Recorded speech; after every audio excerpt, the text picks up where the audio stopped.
Start recording. A lot.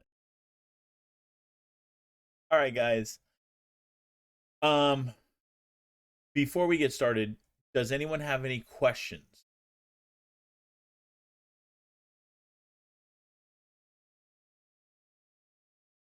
I do have a question. Again, it's raining really hard in the background, so I'm sorry if it's loud. Um, so tonight, who are you starting with, first of all? I was gonna start with Ava and Rika. Okay, the reason I ask is the meeting that we need to have as players and characters regarding the schedule. I don't want it to eat the entire evening. So I actually was going to suggest that you start with Ava and Rika. So glad that you're reading my mind tonight. You're welcome. I'll try and stay out of it in the future. All right.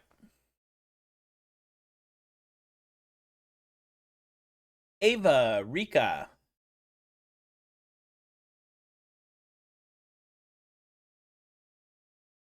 You are in the dojo of the Imperial Palace. Ava, you have your practice stick. And um Shakti has her practice stick. And you guys are going through your motions.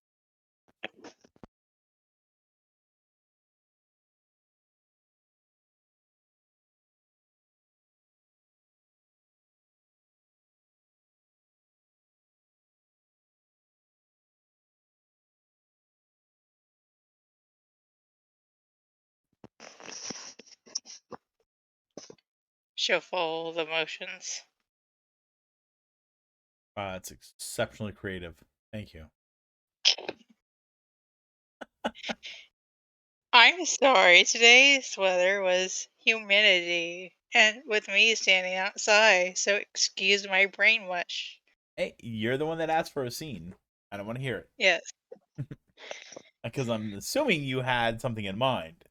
I do have something in mind if you just let me show pause and turn and face Shakti. You are not. There is, Sorry. there is, um, a matter I wish to request of you. You pay me handsomely. I have been able to establish quite the school here. What could I possibly do for you, Empress? Could you see what my future holds?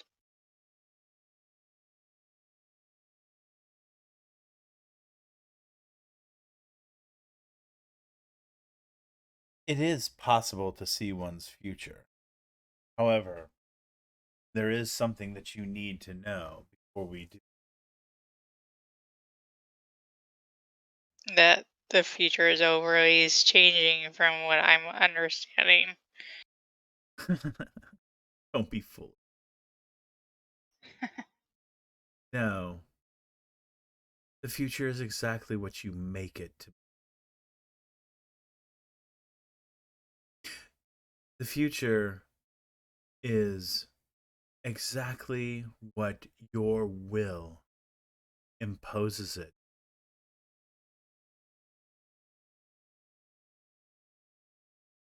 You can flow through life like a Jedi and let the future unfold itself before you. Claim it will of the Force. Or you can follow the path of Sith, worry about the future, live solely in using your power to, I'm sorry, using your strength and power to accumulate everything, always be searching back, take it. Or you can take the center of the two. You can still dwell in the darkness,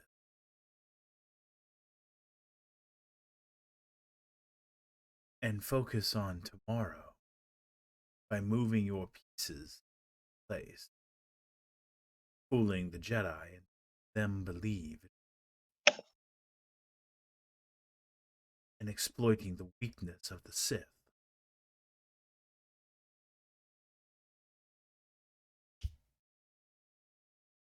I like that one. But it takes a unique person, Empress Forma, to be able to do this, especially one who is not sensitive to the Force.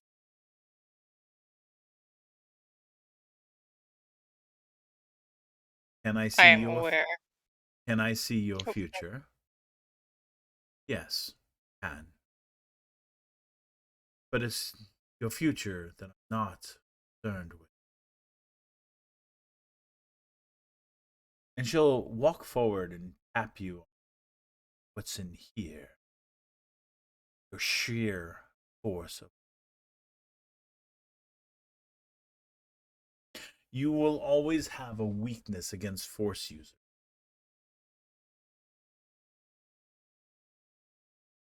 But I can teach you how to overcome it.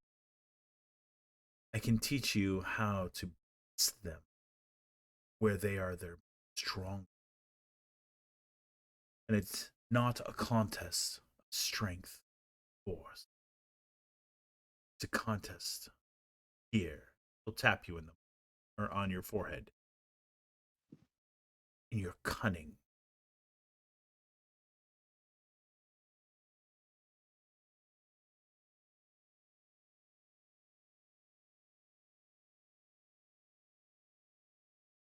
The Jedi and Sith alike have many blind spots. Did you know there is a way to fool a Jedi's ability to.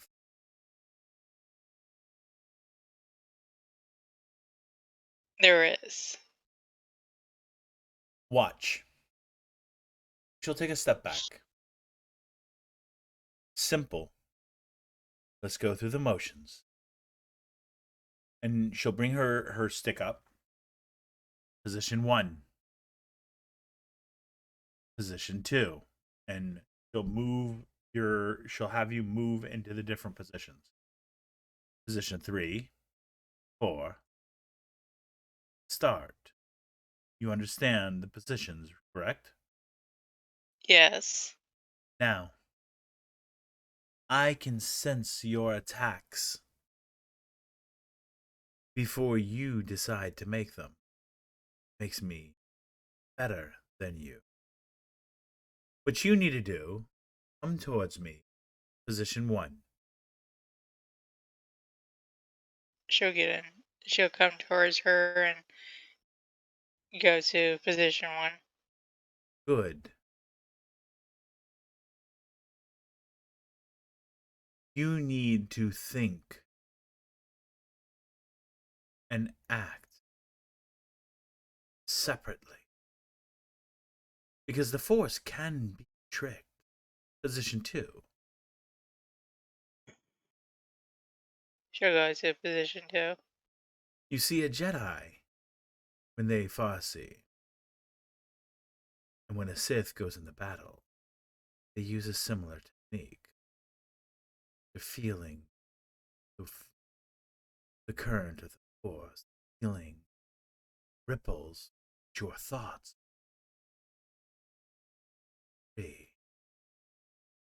You must learn to silence your thoughts and move through your emotions without planning them. Because if you're not planning them, especially in combat, there's no ripples. Be moving across the world, touching it. 4. She go to position 4. Do you understand, Empress? Yes. What this means, you must know yourself better than you ever have. See every movement your opponent makes. And do this. Your ability to see lies, feed people, phenomenal. Now you must learn slightly different. J, sorry, judge the action before they make them.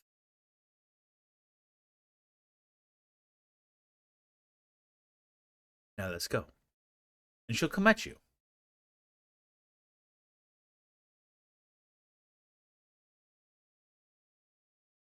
And she'll use position 3.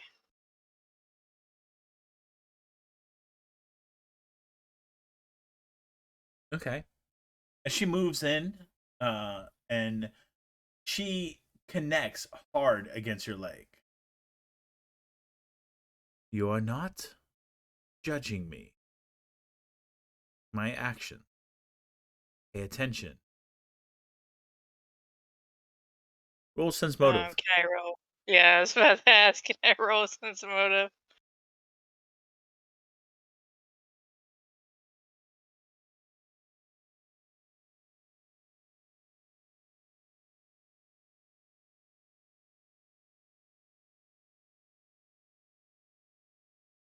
Yeah. Give me a moment. So I need to log in.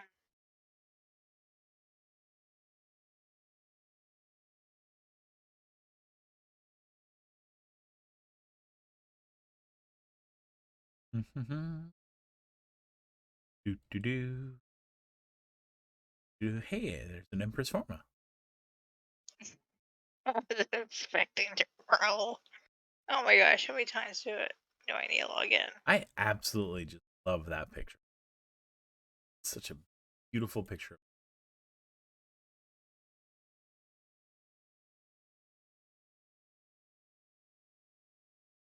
Dressed all up in her space Nazi outfit. There we go.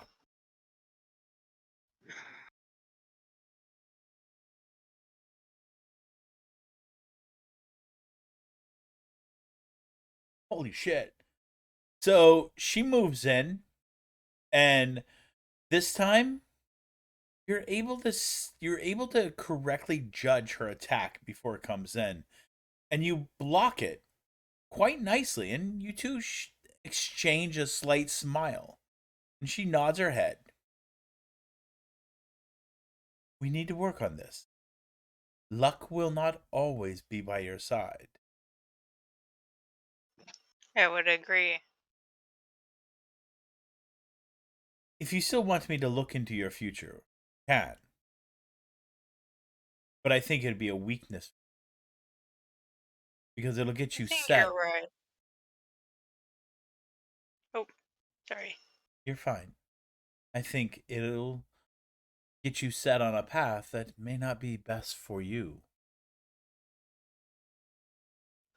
By looking in the future will set it, then I don't think it's wise to look into it. I want to make my own destiny.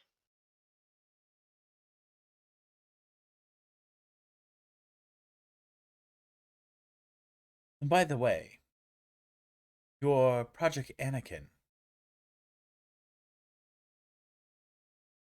it appears that the latest test subject has survived. Good. And, as you requested, verified it myself.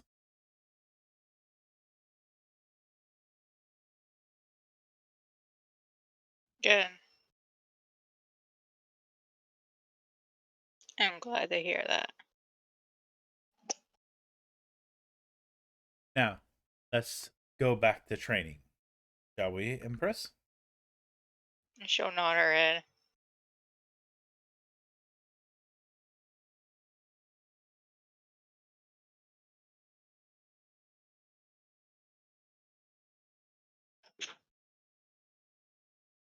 Did Rinka want to do anything?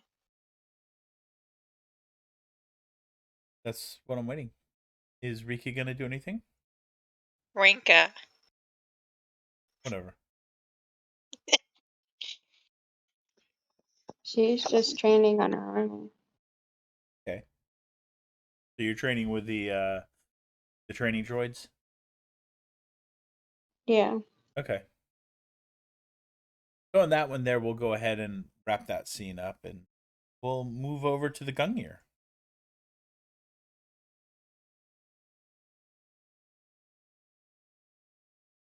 What time is it? I have 7:58.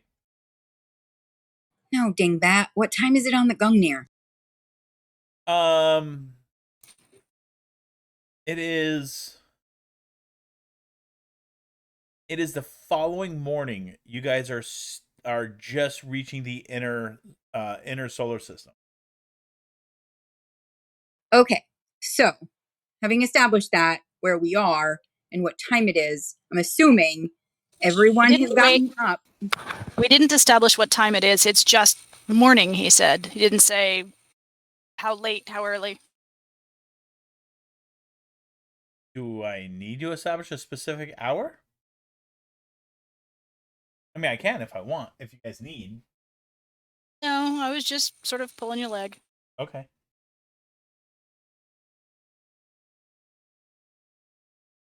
I mean, we can say it's like after breakfast. We can.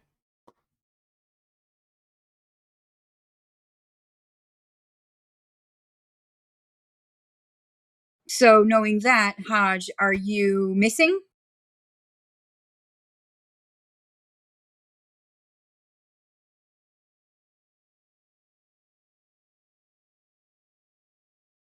Okay, and Duro says I'm still walking, almost there, but still out. So he's typing right now. Sorry.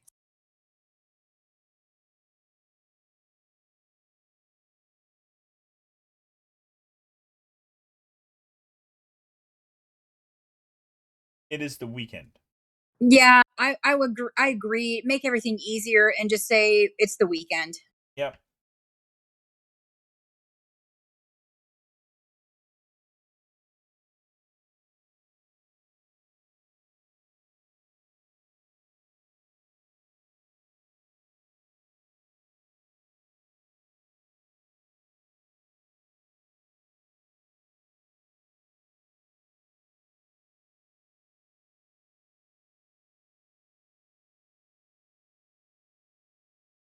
So, Chisara, what are you doing this morning? Breakfast. If breakfast is still happening, she would be sitting around and eating and chatting. If breakfast is over, she would likely be cleaning up. Breakfast is over. You're cleaning up. The girls are helping you, but there's one noticeable absentee from breakfast. Well, actually, sorry, two. Let me correct that. Hodge is not here, and so is Cheery.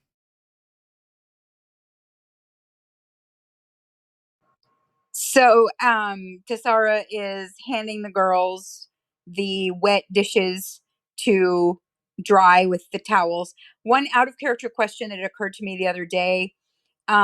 These girls all know Cybisti, right? They know enough to communicate.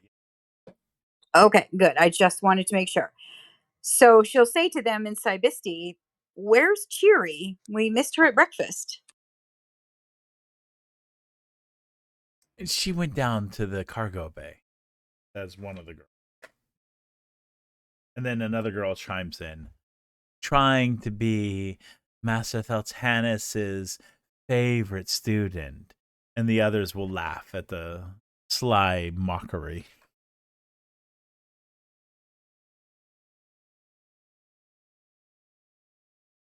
Tathara sort of makes a half grin and is like, okay then.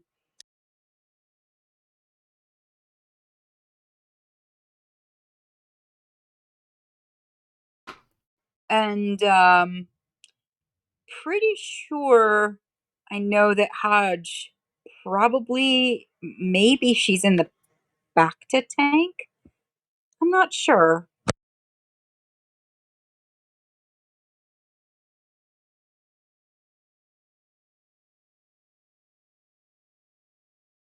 They all shrug their shoulders. And Astra, who is also there, doesn't appear to be talking.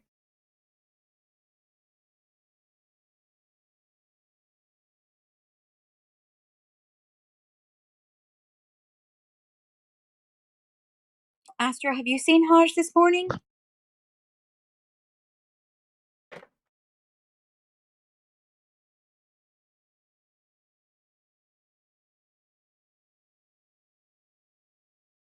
Astra? Apparently she's away from here. Oh, there she is. Okay. Hello, is it working now? Goddamn Mike. Hey, now I can hear you. Okay. No, Hey, I've not don't be seen Hodge. goddamming me. I'm gonna look for it. Not you, my microphone.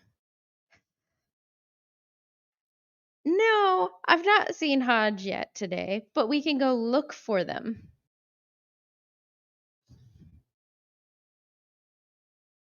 Well, why don't you take the girls down to the cargo bay to look and see if Cheery is down there, if she wants breakfast, and I'll go look for Hodge. The girls kind of look around as like, but it's the weekend. I didn't say that you had to do anything. I said just to go look to see if she's there. I'm not. We wanted to play with Fluffy Tail. Well, Fluffy Tail can come along. Exactly. Astra's got the idea. Take Fluffy Tail with you. They sigh. Oh, the drama. You all are a bunch of little drama queens today, aren't you?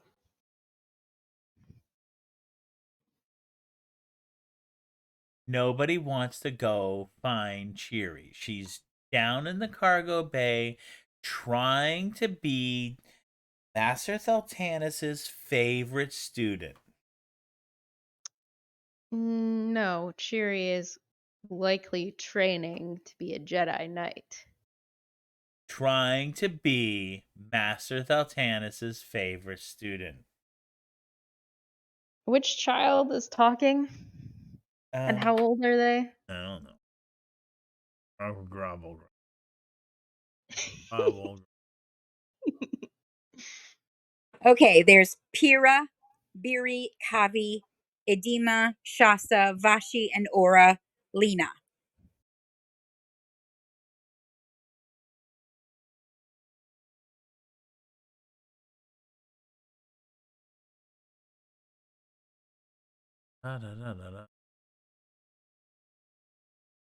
So Lena is the one talking, and the other girls are just laughing along.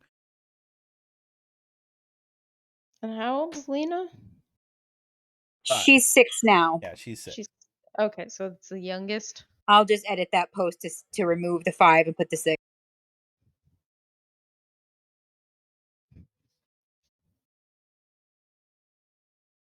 Come on, the sooner we find Cheery, the sooner you guys can run off and do whatever it is you want to do. She's not missing. She's in the cargo bay. Astra, I have an idea. Yeah.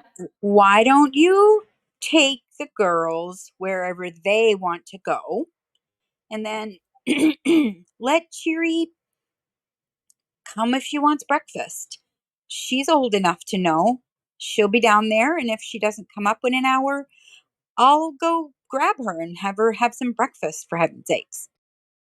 Okay. Eva speaks up. I have an idea. I have an idea. Oh. It's a great idea.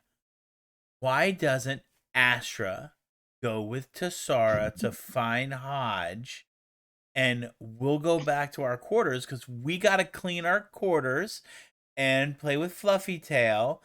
And we have a lot of homework to do because Master Sultanas gave us a bunch of homework for the weekend. And and there's things to do. Astra raises an eyebrow. Really now? Homework? I don't think so. At least I don't remember seeing any homework.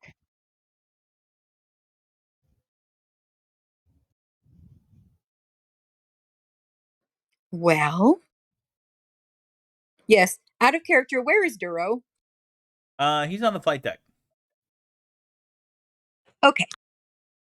He is carefully observing the situation in the system instead of being drawn into little girl drama. I'll tell you what.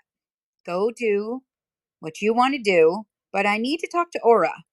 Stay here for just a minute, and I have to ask you a question. This is exactly what Aura does. She rolls her eyes, slumps her shoulders, and go, ah, ha, ha, ha. And the other girls laugh, prancing down the hallway.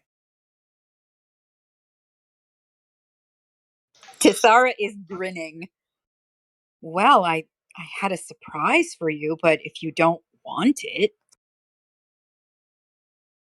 I know there's no surprise. I've seen this trick before. Oh, so jaded for one so little.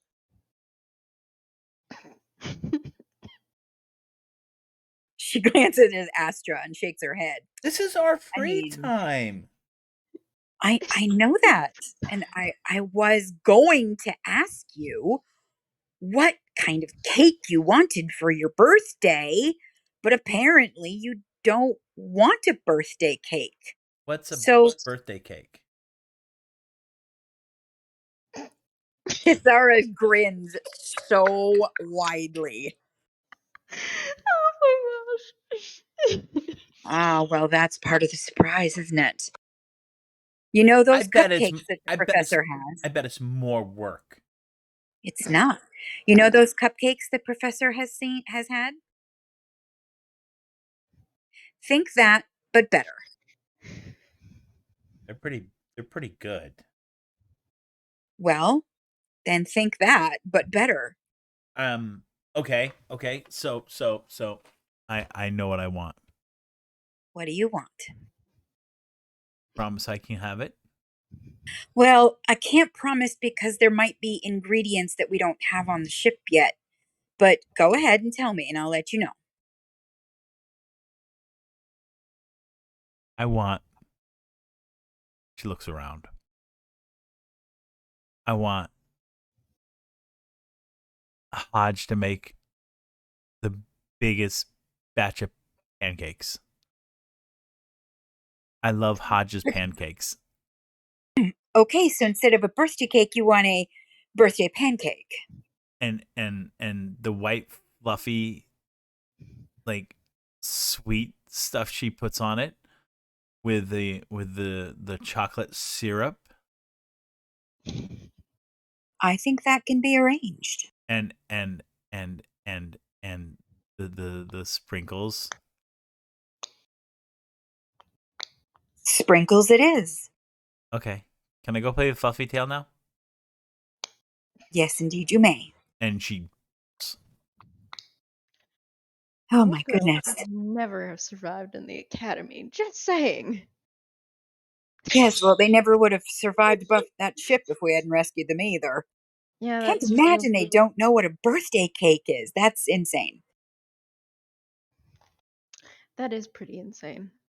All right, so let's go see if Hodge is in the med bay, and if she is, we'll talk to her there. If she's not, we'll try and find her.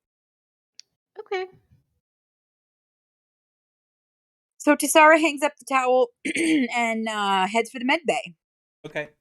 You guys get there and you see Handyman, and there's another droid there. Looks like a protocol type. And they're working on a series of training droids. Good morning, handyman. Good morning, Mistress. Does your friend here have a name? She does.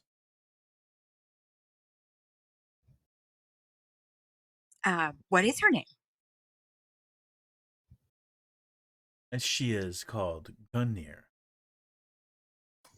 Oh, that's terribly boring. And they look at each other like, as if they're talking or communicating. If you say so. Okay. I'm looking for Haj. Is she in the med bay? Oh, thank God, no. She looked startled. Well, that was a reaction. Speaking of Yeah, it which, was. I'd like to lodge a formal complaint.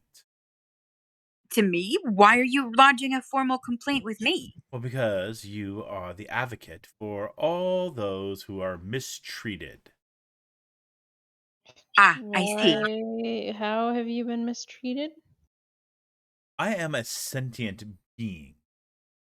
Okay, yes, but I that's not have what I the meant. same rights and privileges as any other member of the crew, and to be Handyman, summoned out. stop.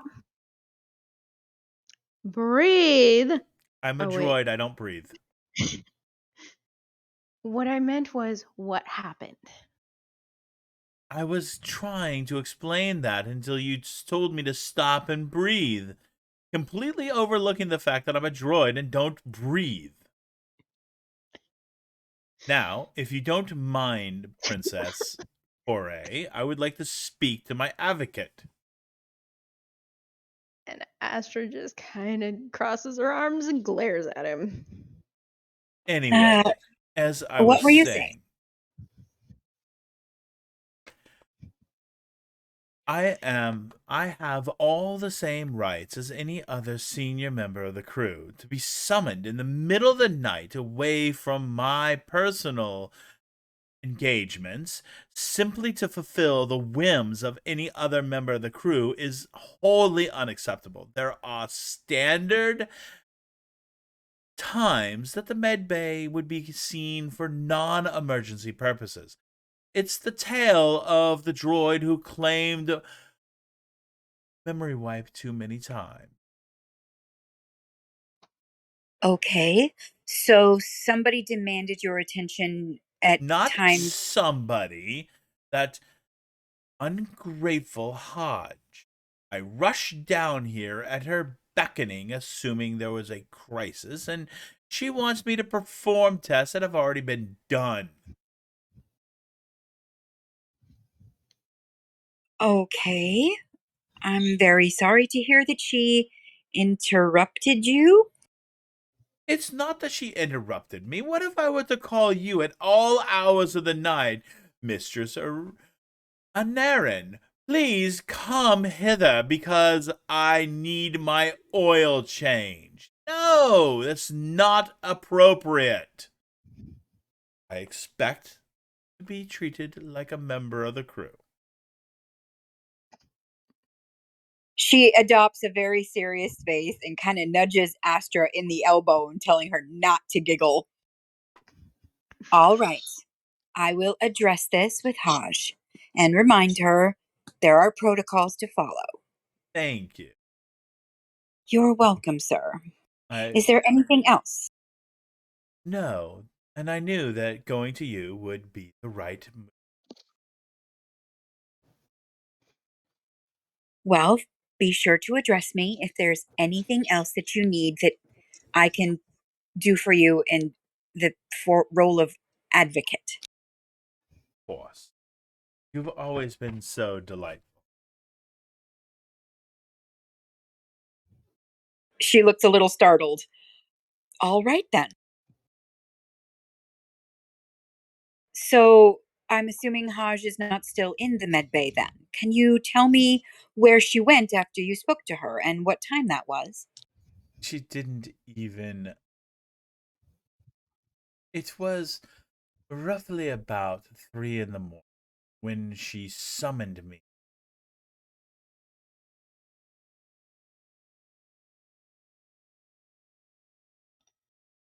And she just waits for him to finish the rest of her question.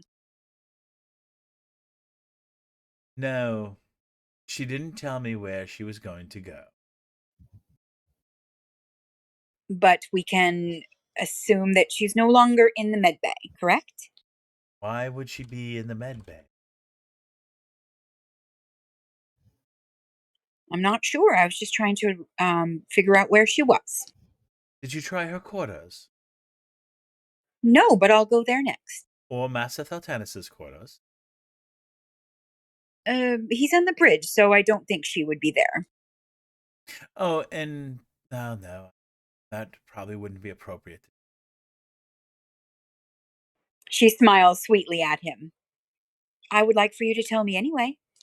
As much as I would love to honor that, patient information is quite sensitive and therefore not relevant to be shared amongst other groups. She looks over at Astra with sort of a mock impressed look and then back at Handyman. Wow. Thank you for keeping our privacy, Handyman. I will see you later. Do have a good day. And Princess Corey, Yes. you are due for your physical. Please schedule an appointment. Wait, what? You just did one on me. Yes, I did. Monthly physicals are required. Monthly now? Why is that? Has that been ordered by Duro? No, that was ordered by the professor.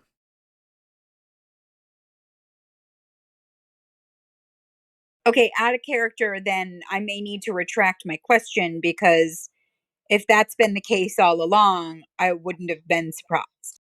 Not necessarily. I mean, because technically it hasn't been a month, and I'm doing this intentionally. Okay. Okay. Astra, look at Sarah, and then look at Handyman. How long will it take? I've updated the ship's chronometer with the local timekeeping devices of the system. We have been gone for over 3 months. Therefore, well, you are 3 months behind, Princess.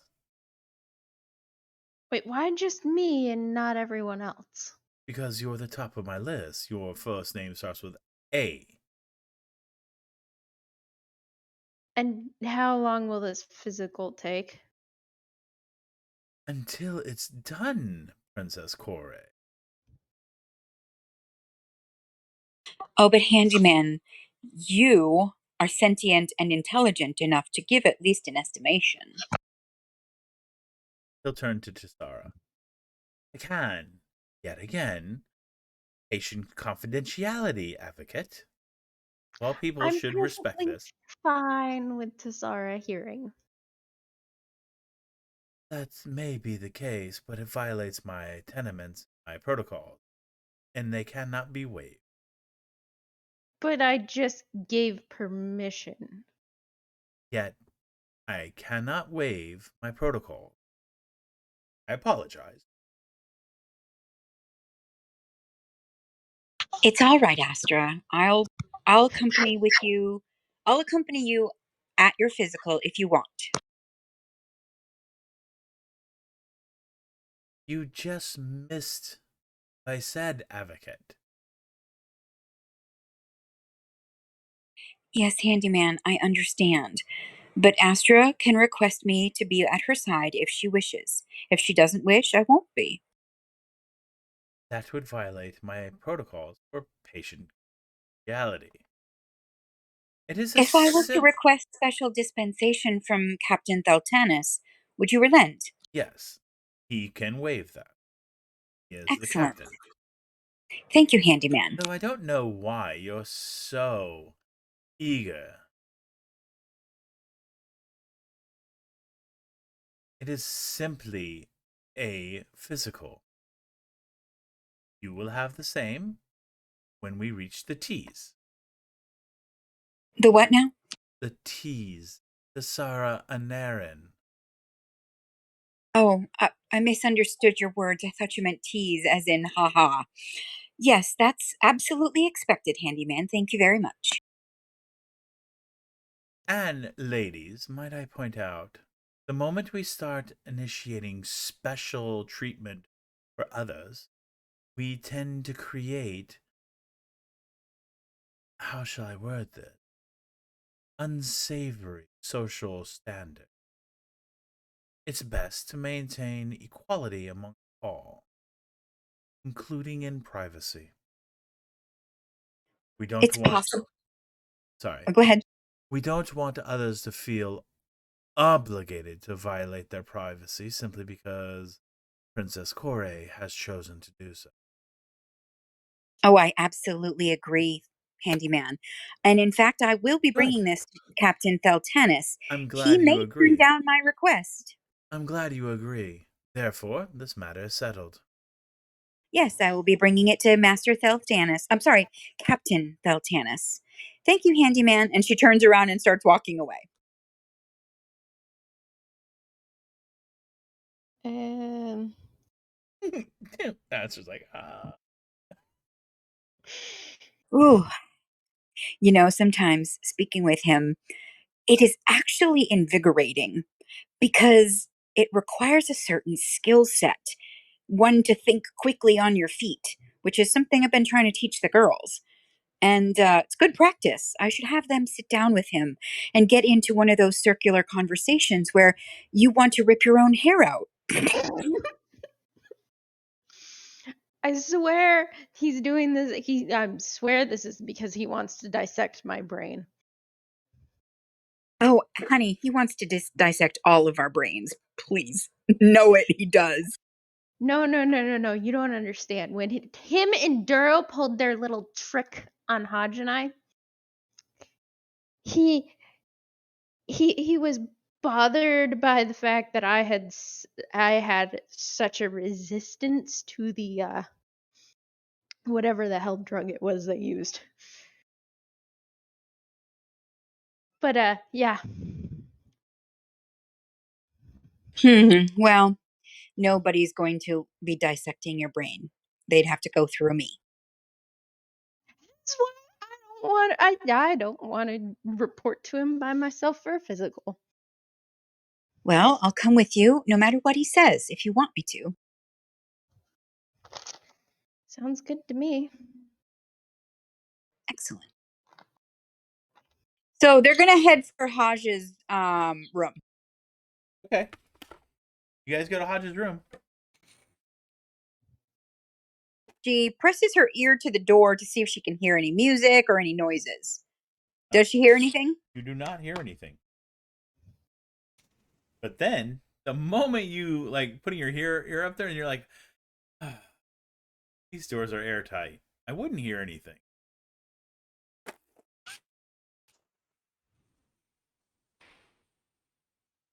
I suppose. So she knocks very softly on the door.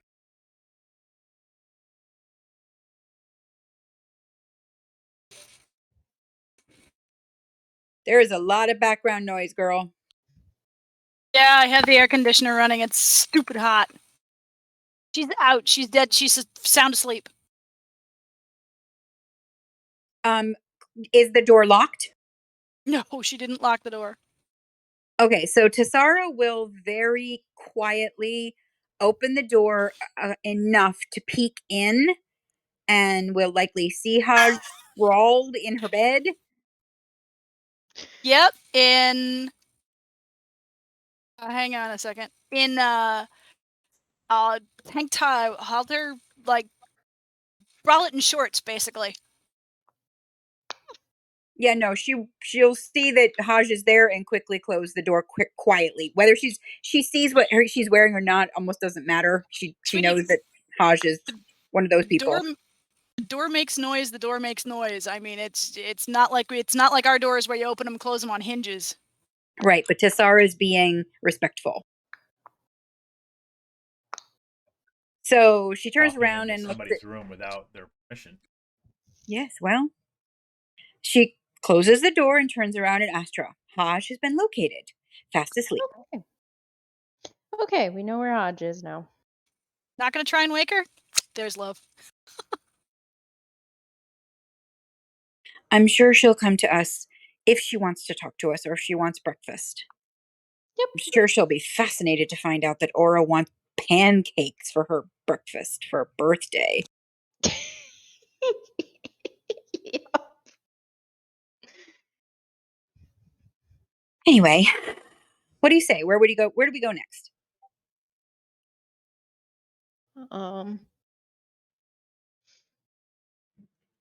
We can go check in on the girls, or we can go check in on Duro.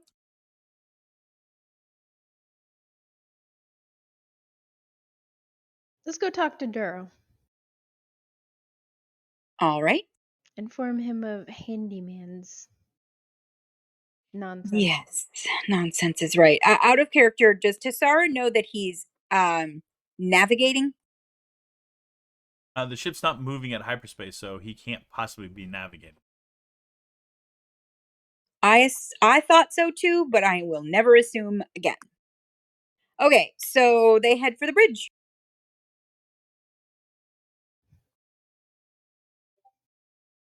Okay. You guys arrive at the bridge, and you see Duro sitting there in the captain's chair. Master Theltanis, may we come in?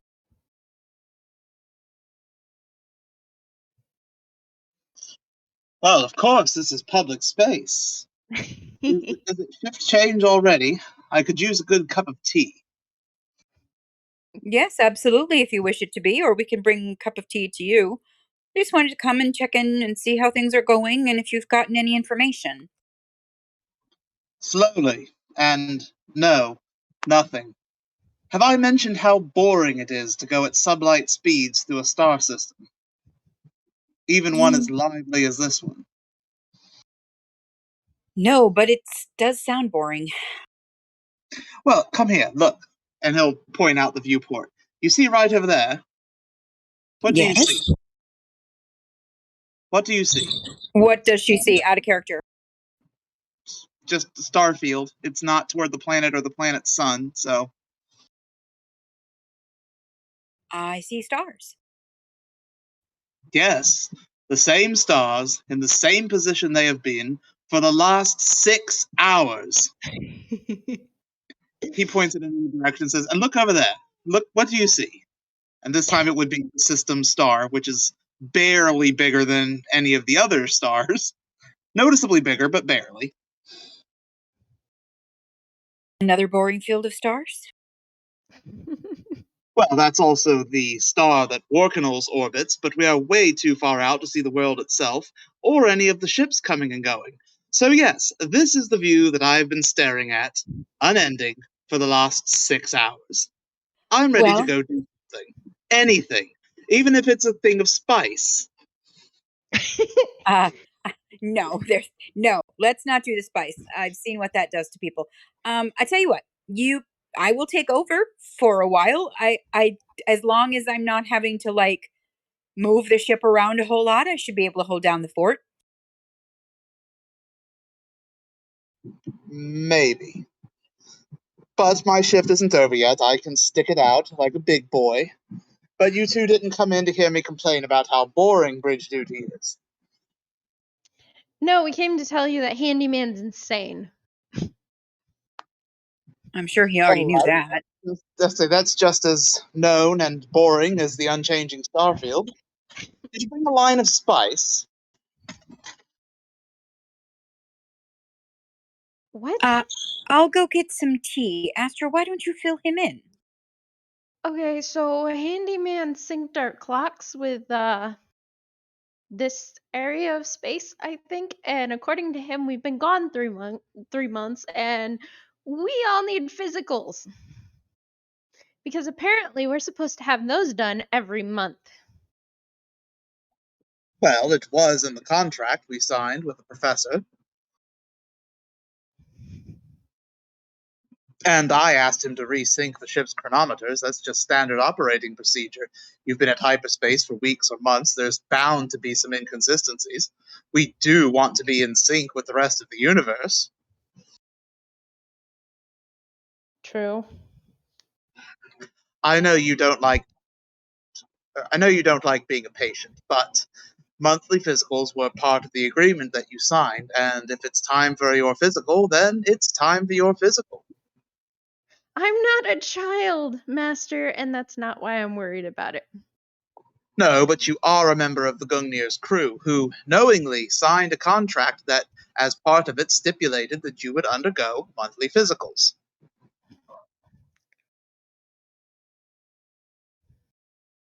I'm well aware. I don't exactly want to be alone with Handyman, though.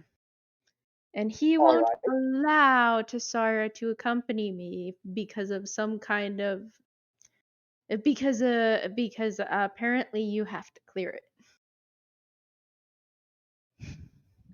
I mean, that is standard physician-patient confidentiality. It goes back to the...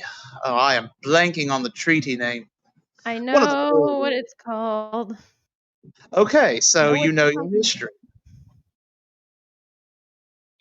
Yeah, it's So it's the law.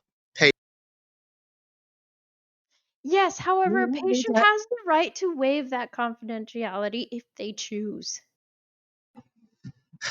Yes, you are correct, but you are forgetting the military caveat, and the professor runs his ship as a military vessel. There's a reason I don't want to be alone with Handyman, Master. And why is that? Because last time when I was waking up, he said something about wanting to study my nervous system. No, thank you. He can really only do that when you're dead, and he knows he is not allowed to kill any of the crew. That also violates several Republic laws in terms of physicians and the care of their patients.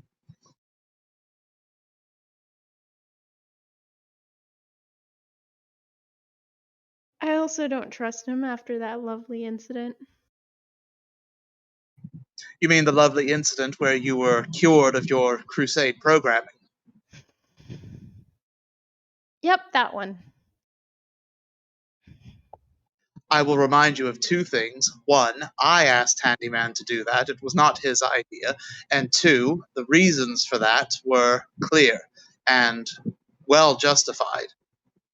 Well justified. In the end, it was I who destroyed that programming. You didn't Yes, need to put me under. all right. That's if that's how it's to be. But Handyman was not the one that orchestrated that plan.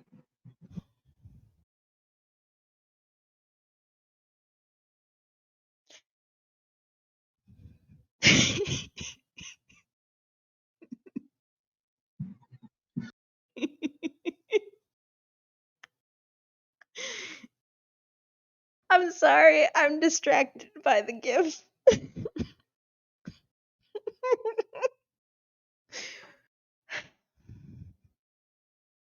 You're right, but I still don't trust him. And that's fine. You don't have to. What you do have to do is put your big girl panties on and go get your physical. That's non-negotiable. I didn't say I wasn't gonna get it done. I just need you to clear it so Tassara can come along. Dura will cross his arms. All right. Why? So Handyman can't do anything sneaky. Granted, I would probably know if he was trying to do something sneaky, but still. And you think that Tassara being there will ensure that he does nothing sneaky, because Tassara is a fully licensed doctor who will know every procedure that Handyman is doing and whether or not it is necessary.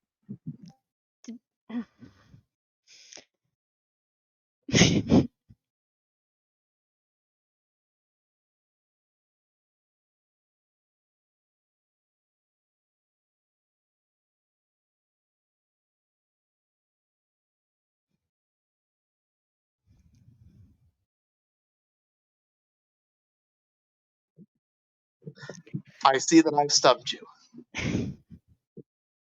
I can see the loading circle spinning in your eyes. Processing, please wait.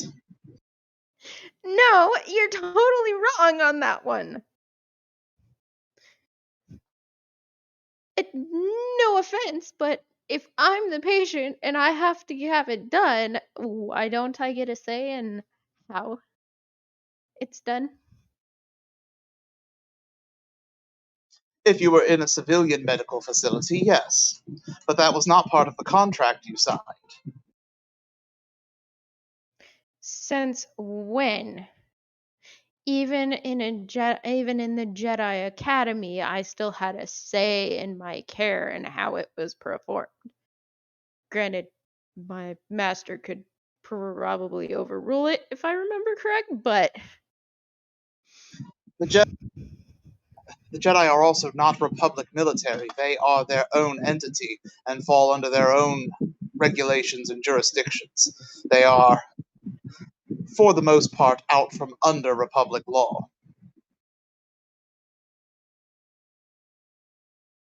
You know, now I'm seeing why Master Templar said I should have been a lawyer. Master, the Jedi have their own army. We run like an army. Yes, with I mean, their for own goodness sake, military once I became a regulations and Padawan, laws. I was up at 4 every morning. Out of character, what was that? We talked over each other. Oops. For goodness sake, once I became a Padawan, I was up at 4 training every morning. Again, Jedi laws, Jedi regulations, which is not how this ship is being run. If it was, the professor, handyman, and the girls would be out of luck. As would Tassara and Hodge, technically. I'm confused. Alright, let me make it simple for you. You will get your physical. I am not going to make a special case for Tassara to be there.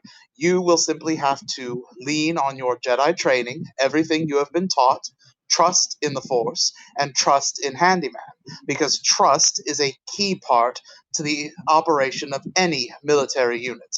And like it or not, this ship, in its fight against Melora, is a military unit.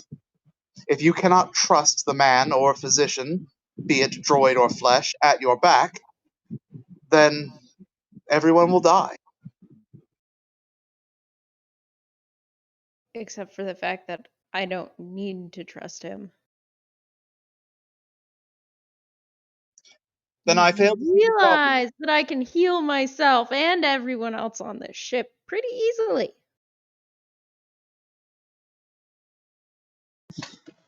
Alright. Since you clearly did not hear the very loud stamp of my foot being put down, you will get your physical without Tassara being there, and doing your best with your Jedi training to trust Handyman. End of discussion.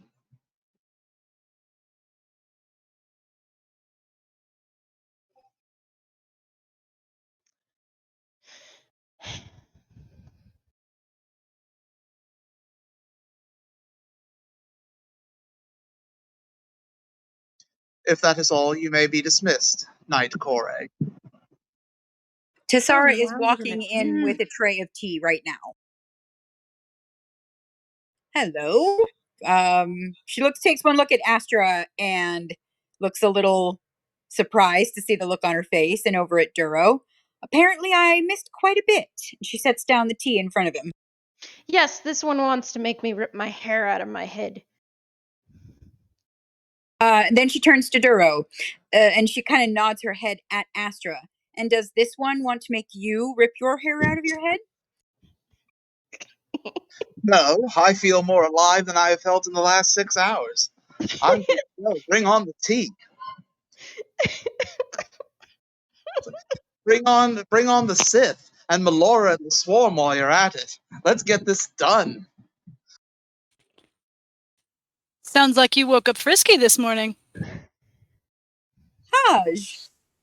Oh, She hi. walks in that tank top and low-ride pants.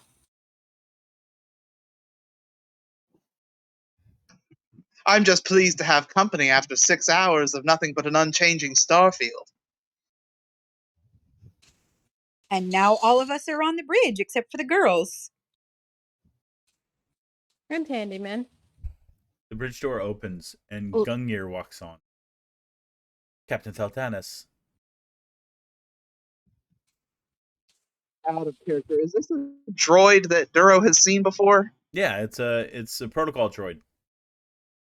Ah, okay. Just it's the first time you've named it. I'm just making sure. I know. I'm gonna start going through and naming the droids and their purposes.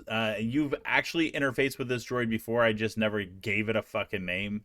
But this is the droid that you guys use to interface with the ship. Hence, the name being the same as the ship. Makes sense. All right. Yes, Gungnir. We are detecting unusual transmission. And she'll walk over and put her data spike into the comm station and cycle it through.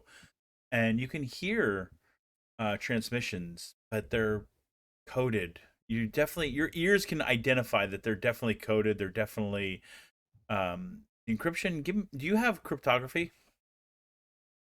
I don't know if that's a skill or not.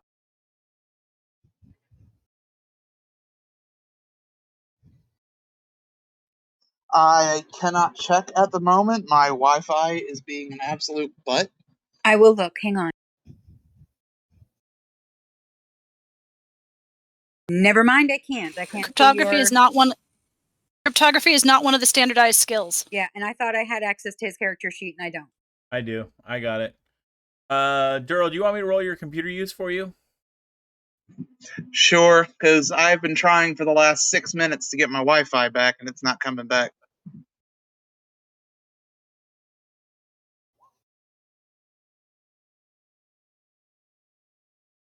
Your trained ear can identify that it's definitely military grade. You can't tell what it is, but it's definitely military grade. And more importantly, you've heard this before. Where has he heard it before? Let me roll your intelligence. That is, I was going to say, can I try next for computer use? You sure can. Nope. You can't place it, but there's enough familiarity. You're familiar, you've heard it before, but you just can't place it. The Gungnir returns. The last time we intercepted such communication was when we discovered the girls. Ah, I think we have found our Sith lurking in the system. I was just itching for a confrontation. Judging by the transmissions, there are at least 8 of them. Maybe not at those odds. Can we tell? Sounds like you brought company. Can we tell the size of the vessels? Are they all capital ships, or is it one big one and 7 fighters? Because that will be quite a difference. Unfortunately, no, we can't. But I can tell you that their signals are originating at our destination. The ship doesn't happen to have a cloaking device, does it? No, Captain Theltanus. Of course not. That would be too easy. However, we do have the ability to mask us. Out of my head, Gungnir. I was just going to ask that next. Countermeasure immediately.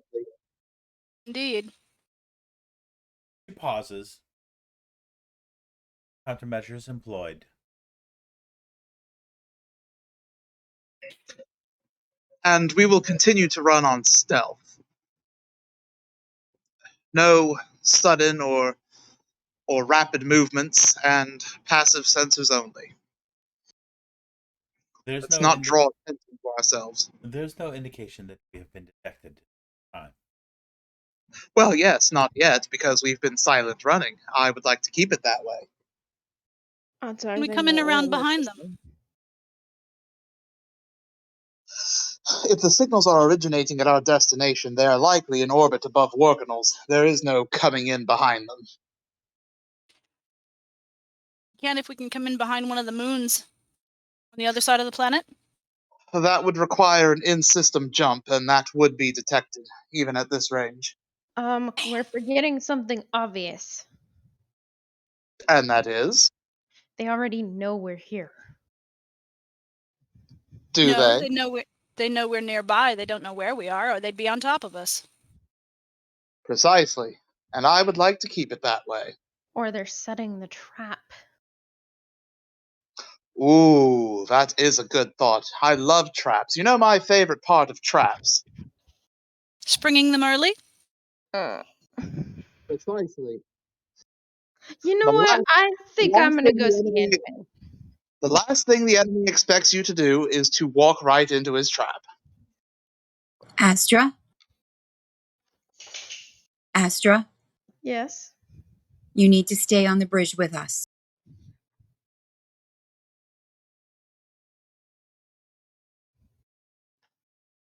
She turns to Duro. Would it be wise to employ our force defense skills now or wait until we're closer? That is something that must be actively maintained, and if the Sith warships are at Workinals, it will be several hours before we arrive. No, but force stealth might be useful.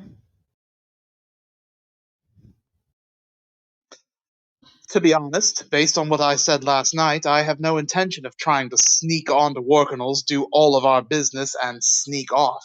This confrontation must happen at some point, and better here than somewhere else.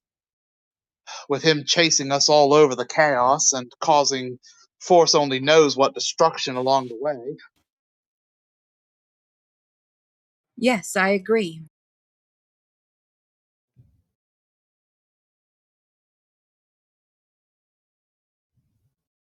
So, Captain Theltanus, we will follow whatever instructions you give us.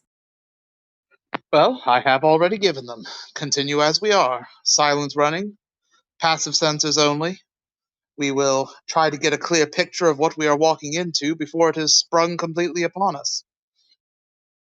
What would you like us to do with the girls in preparing them? Oh, what is today? I've lost track of time. It's a Saturday. weekend. Ah, well then, aside from making sure their meals are served on time, nothing.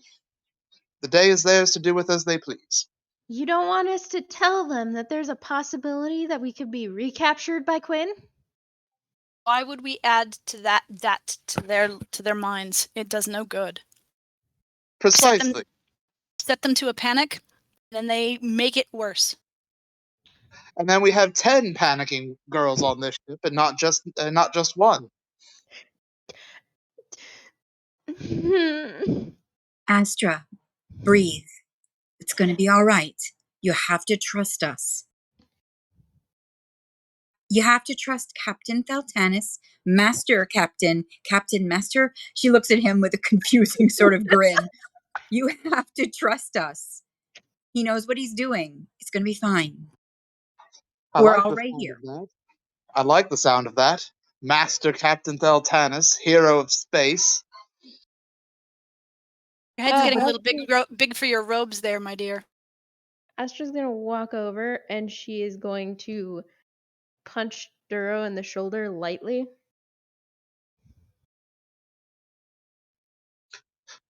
I'm not sure whether to call that assault or insubordination. Call it whatever the hell you want, but you're not helping. You're laughing, aren't you? I am now. And there you go. Right. Well, unless one of you wants to start your bridge shift early, I suggest you get whatever you need to get out of your system before it's your turn to sit here and watch an unchanging starfield until your mind snaps. I'm And already how here long if is you that? want to go off duty. Well, for me, my mind snapped. Let's see, I've been on duty 6 hours, so 5 hours and 55 minutes ago. Excellent, I can tell. Note to self. Shorten the hours that Duro's on the bridge. She turns around and grins at everybody.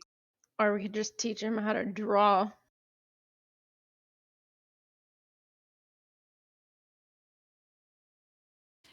You're relieved, Captain Master Theltanus. Captain Theltanus, hero of space. Don't forget the entire thing. Too big a mouthful for me. We've created a monster. Will I get put in the brig if I hit him again? Hodge turns around and looks. You will. That's my job. Oh no. Duro will grin. Well, then in that case, can you hit him for me? Duro grins, gives Hodge a peck on the cheek, and leaves the bridge with the tea that Tassara brought him. Hodge, you didn't get any breakfast. Do you want me to bring you some? I'm not hungry, but thank you. I wish he had stuck around. I have something I want to talk with him about, but I'll catch him later.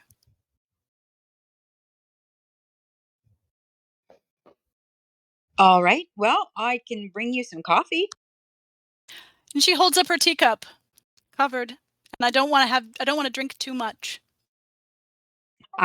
Also, Something tells me 6 hours worth of caffeine would probably make me as buggy as he is. accurate.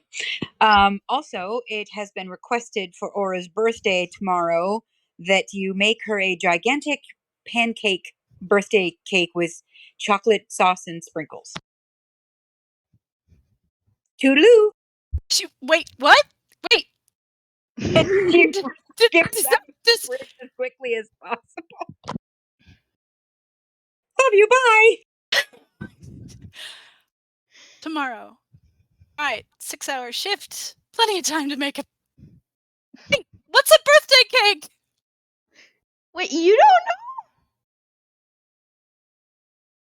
No. I didn't know. I know? I'll leave mean, it to your imagination. I'm sure you'll come up with something awesome. Right now, I'm gonna go report to Handyman before Master loses his mind. Even more. when you finish with that metal monstrosity, I want to have a word with him. Oh, you're gonna have to report for physical too, so I mean. Brilliant. He's going through the crew in alphabetical order. I asked him for a physical last night. He said that he had the documentation already. Didn't say anything about one coming up. Yeah, apparently he's going through the crew in alphabetical order. Brilliant. Yep. I'll 'Cause probably get as apparently much we've been from... gone for 3 months. 3 months? Yeah. 3 months? Yeah, 3 months. Oh, all right. That's information he didn't pass on when I spoke with him. Yep. Then again, he was not in a sharing mood. Yeah, apparently he didn't like being woken or taken away from whatever his task was in the middle of the night. I don't want to know who his task was in the middle of the night. Thank you very much. I have to agree with that one. No. You really don't. That's a visual I may never get out of my head, and it will haunt me until my dying day. Something about a smoking jacket and smelling of cognac. Or cologne, rather. You know what? I'm done. Bye. Have fun with the Starfield. And Astra's gonna leave. Hodge turns around and starts duties.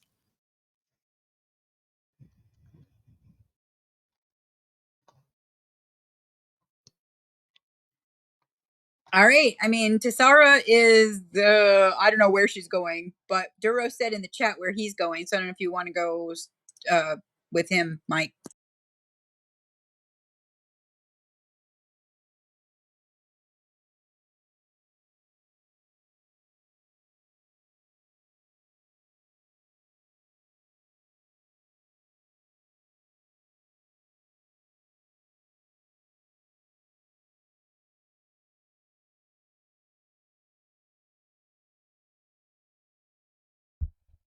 We seem to have lost Traveler. No, for some reason my mic turned off. I wanna find out what Tessara's doing before I go to Duro. Probably heading to the girls' room to see how they're doing. Okay. All right. So you're probably gonna reach the girls before Duro does. Well, he just posted that he's going back. Did you see his post? Yeah, I'm reading his posts. Okay, so you want to go with me and the girls or with him and Haj? Yeah, because literally you're like walking across the hall. Okie dokie. So she knocks, raps kind of loudly to make sure that they know she's about to come in. And she waits like maybe 3 seconds and then opens the door. No, you don't. It's locked. Girls? Just a minute. And then the door opens up. Is everything all right? Of course, they say in almost perfect unison. Uh-huh. I smell something. And hang on.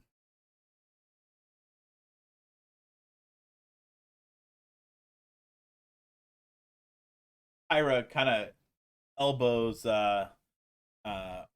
See, I told you you should have cleaned it up better.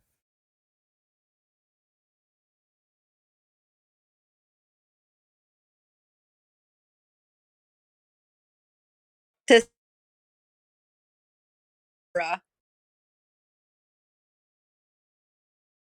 Say again?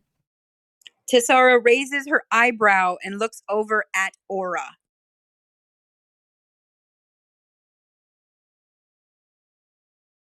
She doesn't say anything. She's just looking at her.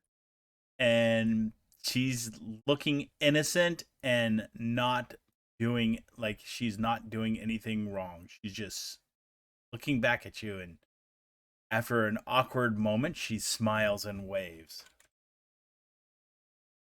You guys are terrible. What is going on? Nothing. We're just minding our own business. Well, what are you doing with that business? What is the business that you're doing? They look at each other. We're just playing with Fluffy Tail.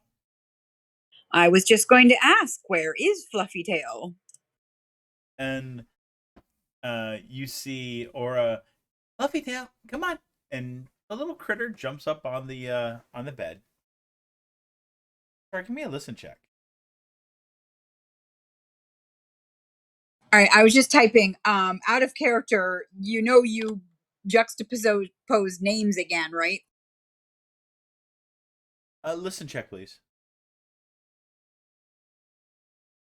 Ugh, 9. Okay. 9.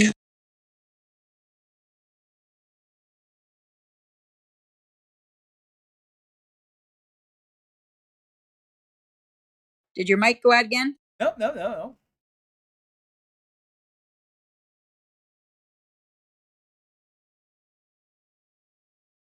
See? We're just playing with Fluffy Tail. She frowns and looks around. You didn't tell me whether or not she actually got anything off of that roll. That's because you didn't succeed with a 9. Well, you didn't tell me that I didn't succeed, so that's what the clarification that I needed. Okay, so she starts walking towards Aura's cot. Okay. And Aura, looks at you, kind of standing between you and Fluffy Tail. Is Fluffy Tail on the bed or on the floor? On the cot. Okay, so she goes to lean down to look closely at it. Does she see anything? Well, as you lean down, Aura leans over Hey, didn't you say you wanted to play? You wanted us to go play with you? And the rest of them all like, yeah, yeah, yeah. You said you wanted to play with us. I wanted to play with you with Fluffy Tail. No, you did not say that. Anyway, let's go play. Can we go down to the cargo deck and play there? She's staring at all of them. What is going on? You are all acting so suspicious. Because She leans down and tries to pick up Fluffy Tail. Well, as you lean down, Aura grabs your hand and, gently, tugs at you. Come on, let's go play. Unless you don't want to play with us. And they all kind of frown and look sad. Don't be silly. And then she looks at the animal. Does she see anything interesting? Feline creature with a lot of teeth. Should we take Fluffy Tail with us to the cargo bay? No, she's fine. Wait, what? Out of character, we established when the thing was found, they named it Hodge. Now they've started calling it Fluffy Tail. So Tessara thought that was a female. Out of character, does Tessara know for certain the sex of the animal? Tessara's never really played with the animal.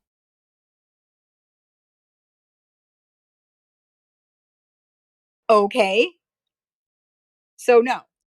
Mm-hmm. Tessara, what's wrong? Says Bree. I'd like to do a spot check. Okay. And as you're making that roll, if you claim you're going to try to spot the genitalias of a critter sitting down, I'm going to No. She's looking around the room and I rolled a 25. Okay. What are you looking for? I'm looking around the room to see if there's anything that is suspicious. Well, you see a second tail underneath Bree's bed. Aha! And she runs over, I don't know how far away it is, and scoops up the other one. Okay. So wait, let me get this straight. So you're going to slide underneath the cot?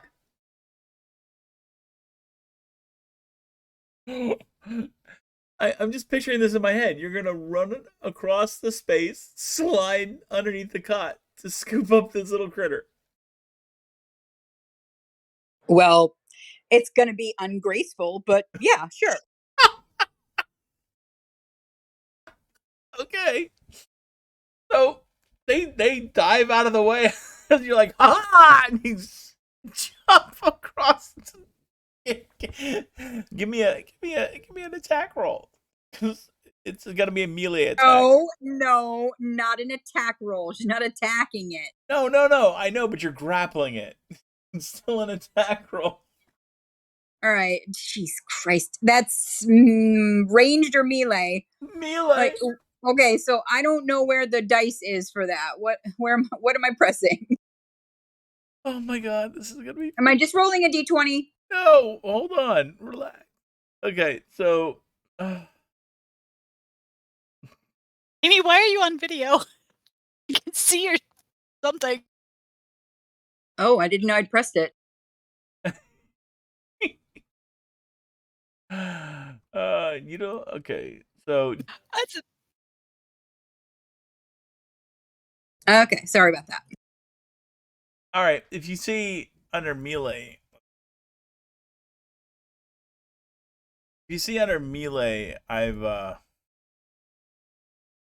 I've added grapple for you. Okay, so I'm hitting that roll right underneath it? Yep. Nope. Got an error on roll 20. Okay. Oh, because we don't have a damage. That's why we don't. Hold on. Just ignore Do the not- damage. Do not damage the kittens. Yeah, so go ahead and roll it. Just ignore the damage. That's not what's gonna happen. Grab, do not crush.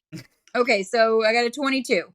Okay, so you slide and you hear it, "Rah!" as you scoop in there and grab it. It's itty bitty. Oh my goodness. She holds it up. And you, as you're like kind of backing out underneath the cot, which by the way you lift it up because you're a little bigger than the cot, and there you see like 6 other eyes staring back at you. Oh my god, they're so cute. How many are there? 12. 12? Oh my gosh. Well, is the mother this one? And she points at the adult. Yes. Well, was she pregnant when we got her on board then? They kind of shrug. Okay, so there's no other adult running around, right? None that you see. Oh my goodness. Well, I guess we each get a kitten. No! They all say in almost perfect unison. There are kitties. Well, there's 12 of them. Yeah, and we've been taking care of them. Well, you can still take care of them. Then why Can't are we you? enjoy them too?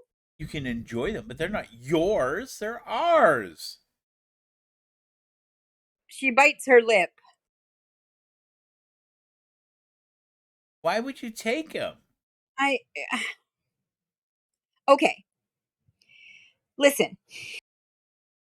Come on, gather round, gather them up, come sit down by me. And she goes to sit on one of the cots. Okay, so they'll each go gather up all their kitties and put them into a very familiar looking crate from the cargo bay. They apparently have, collected items from across a ship to make a little, thing for them.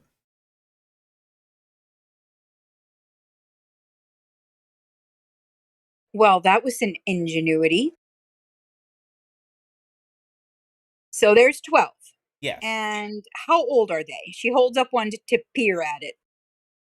They were born just after we left Lannis. Or, I'm sorry, Origin. Okay, so just a week or 2, maybe 3? All right, what have you been feeding them? Food that we get from the galley. They must have nursed on their mother until they didn't need to then anymore. Did they take the food? Mm-hmm. They nod. And we've all been taking turns getting up early and sneaking them out of the room before Duro comes in, or until Master Thanos comes in to give us meditation. And there it is. You know why you hid the kittens from Duro? Because he said we could only have one. Have 13.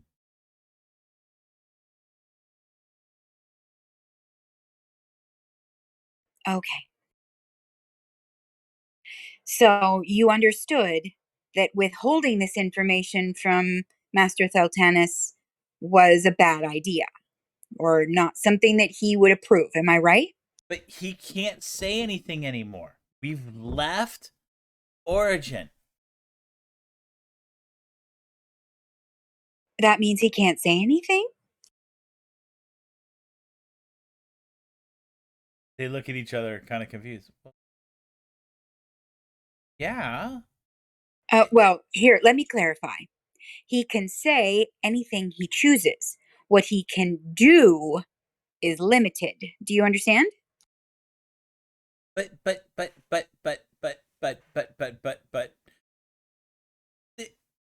there are, as you said, we could have. You said we could have Fluffy Tail, and Fluffy Tail gave birth to the kitties, and well, we couldn't call her Hodge anymore because well, Fluffy Tail.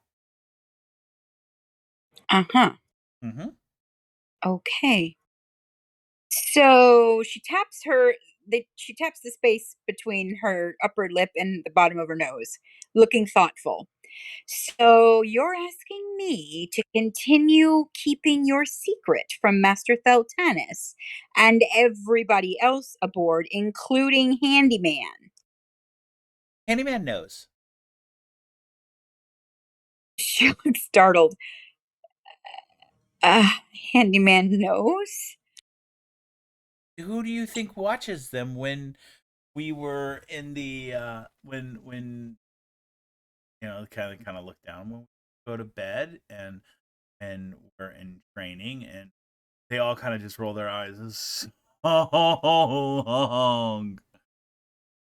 That duplicitous little man.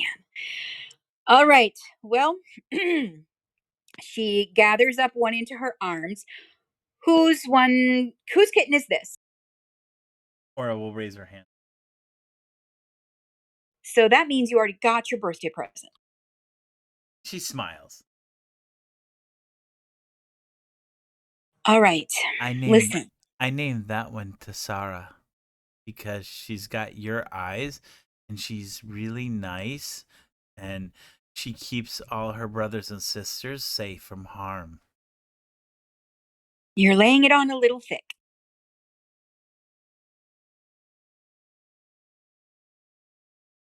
Listen to me. Listen.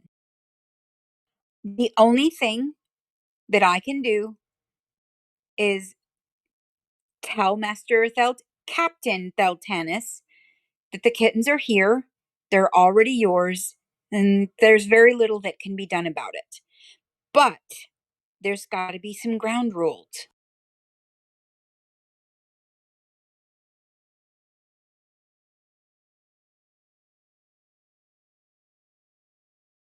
Why does there always have to be rules? Can't you guys just not have rules for everything? Hodge doesn't live by rules. Yes, she does. She doesn't. She breaks rules all the time. And she follows rules all the time. They look at each other kind of confused. That doesn't make any sense. She breaks rules all the time. She can't possibly follow rules all the time. See, this is why we need rules. Structure. Oh my god, you sound like Master Theltanus. Wow, that's a nice compliment that you've paid me. She grins and winks. But it's not fair. We've been doing so Oh, wait. good. Wait. It would only be unfair if we took the kittens away. Did I say we were taking the kittens away? But if you tell Master Theltanus, he'll take the kittens away. No, he won't. He will. No, he won't. Yes, he will.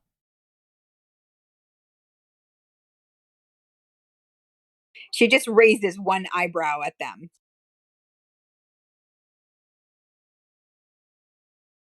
And they lock ranks.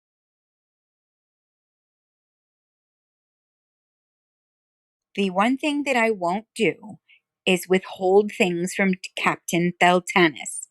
He should know that they're here. That way, you won't have to hide them when he comes for meditation. But Handyman said that as long as the captain doesn't ask, he's not obligated to answer. So, all we have to do is make sure that he doesn't have to ask you. You don't have to say anything. I was in the room 5 minutes when I figured out something was going on. But yeah, but this is our time. You're not even supposed to be here. She adopts this really hurt look on her face. You don't want me here? You didn't want to play with us in the cargo bay. Oh, I did. No, you didn't. We even I thought you guys invited. liked me. We do, but you didn't even want to go. You didn't even want to go to the cargo bay and play with us.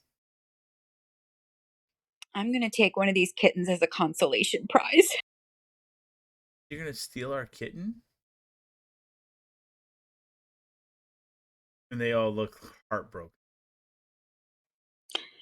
Of course not. Don't be silly. She hands Aura the kitten and she stands up.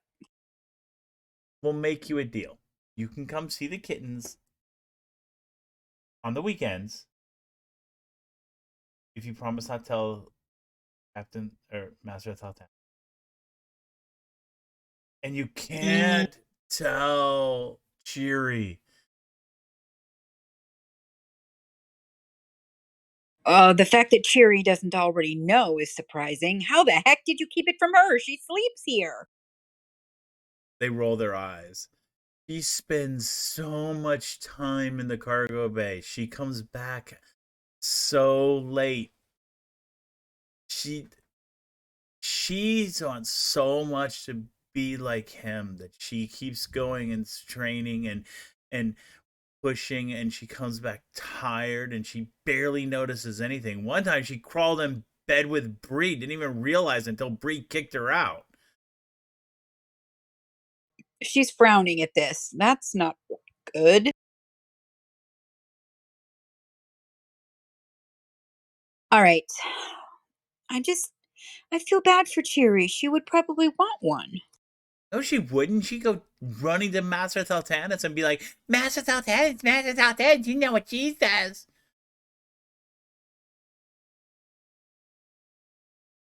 Okay. Cheery keeps What secrets about... almost as bad as Astra does. Oh, well, Astra doesn't keep pets. No, I was just going to say, let's tell Astra. She would love to play with the kitten. Yeah. And she tells everybody everything. No, she does not.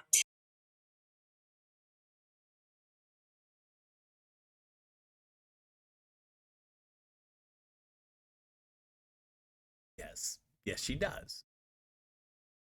No. Give an example, please.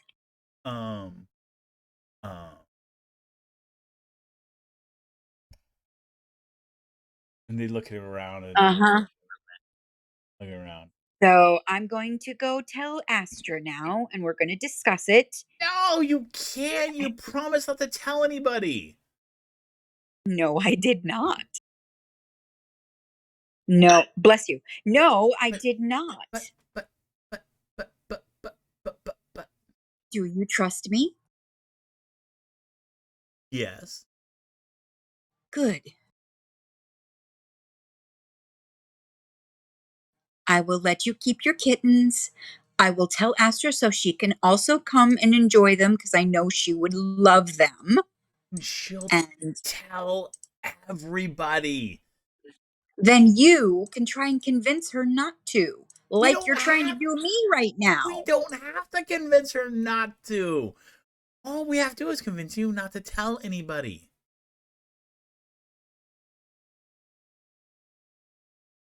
She starts giggling.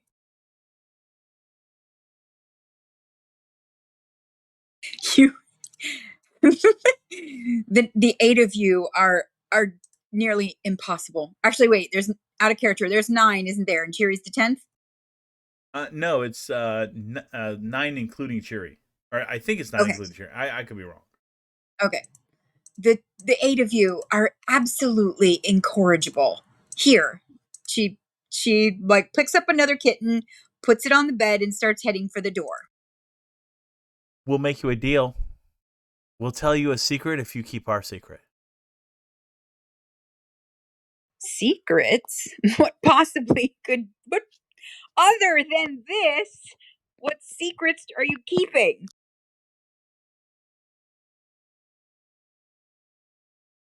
They like look at each other, and there's literally a look of concern across that washes over the girl's faces.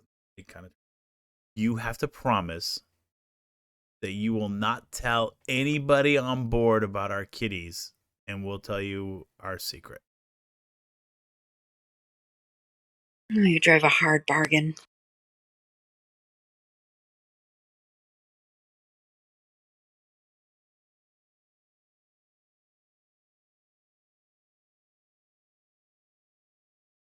We're waiting. Fine. Fine. What is the secret that makes you look at each other with nervous looks? Cheery still wets the bed. That's it. I'm leaving. She does. She threw such a fit last night, and we all saw it. She wet the bed.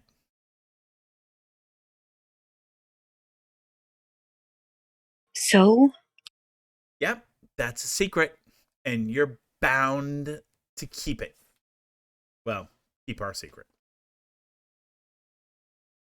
If somebody else discovers your secret, then you have to promise me, and she points at every single one of them, you have to promise me that you won't tell on me that I was the one that knew the secret in the first place. And they look at each other, and they nod. Deal.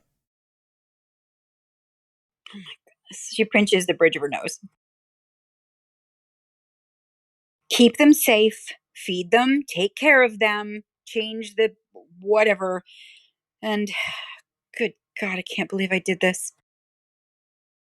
Goodbye. Have fun with the kittens. Okay, so they'll see you out, and when the door closes, they lock it again. She's muttering to herself in Lanusian.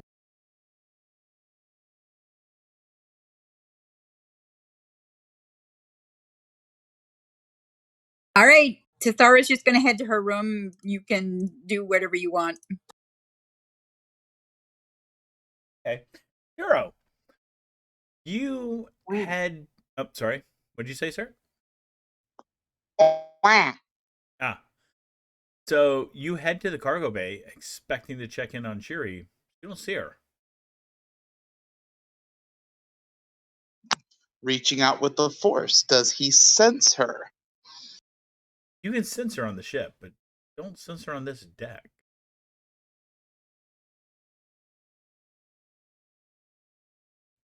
Interesting.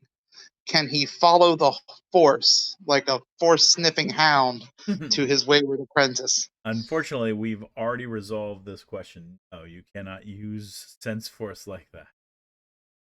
Have we resolved that question? I don't think I've heard that before. Yeah, you didn't, but it has been resolved. Oh, okay. Well, I that's did. I call bull on that, but that is neither here nor there. Yeah. All right. Oh, well, I guess it's time to pull a Star Trek. Ask the computer where Cheery is. Hopefully, she's wearing her comm badge. Well, they don't have comm badges, but you do call up to the bridge. Hodge, you'll hear this conversation. And Gungnir will answer, "Yes, Captain."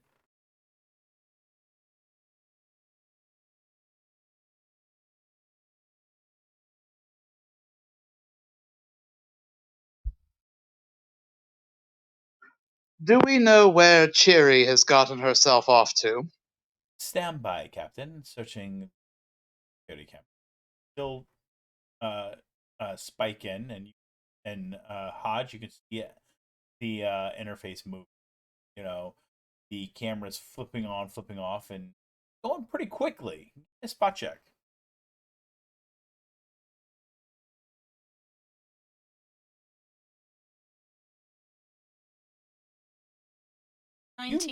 You notice that as it's flipping through, even though it's flipping rather quickly, a lot more security cameras than you remember viewing the recordings on.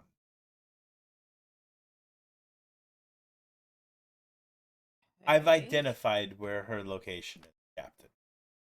She's in the library. Thank you, Gugnir.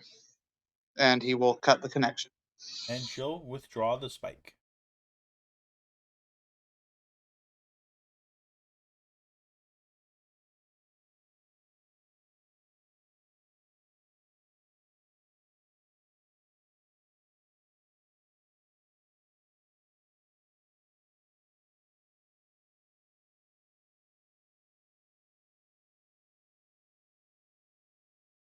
Waiting for you, Duro.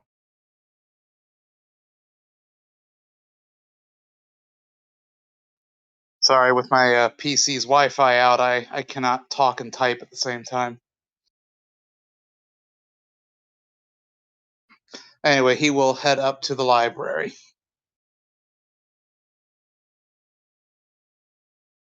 Okay.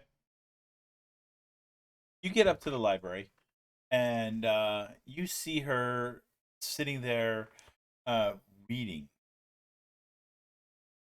And she looks up at you, was a little panicked, but then kind of calms.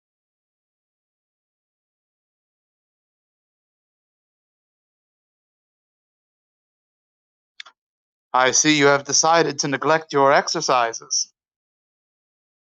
It's a weekend, master.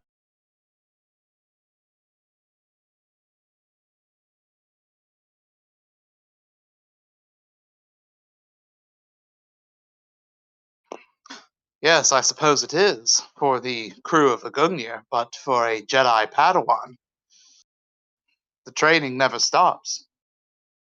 Yes, master. That's why I'm continuing my training. You yourself said that one must train the mind as well as the body.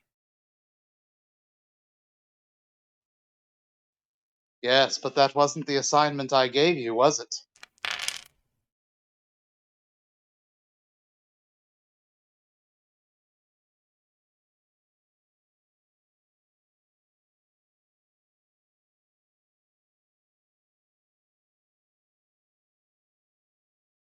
Master, I apologize. Been distracted lately. Thinks carefully of her next. I forgot what the lesson was.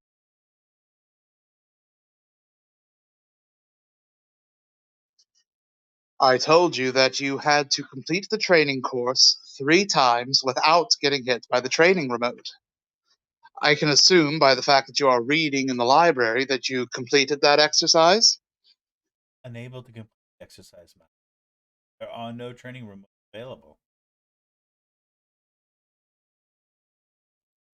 What about the floating sphere that I left you with? Training remote. They were all Yeah, gathered up by the droids and taken to medical. out of character. Even the little floaty ball of death from episode 4 that Duro has had since Osis? Oh, my mistake. I'm sorry. I the narrator forgot about that one there. No. Then allow me to retcon, or allow me to back up. Apologize, Master. Did not complete that task. Says softly. Kind of looks down with shame. Duro will sit down across from her and say, "All right then, talk to me. Why did you leave the cargo bay?" She'll spin the book around and push it towards you, and she'll finger a symbol. You hold on. Make sure before I screw this up. Already screwed up enough. Oh yeah. You recognize the symbol. It's one of the oldest Jedi symbols. What is it a symbol of or for? For the Jedi. It's the symbol they adopted after they left Tython. Right, so the first true Jedi symbol when they weren't calling themselves something else. Correct. I see. Studying on up the history of the Jedi Order. No, Master. Been to the What place? He'll look at the book closer, not just the symbol, see what's written around it. the book talks about the history of the Jedi, and it's relatively um it's like a wiki of of Jedi history. This particular section covers ancient history of Jedi. I've been to a place where I've seen this symbol before. I had a dream. So you've been there. You cut off. So you've been there in a dream or in reality? Both.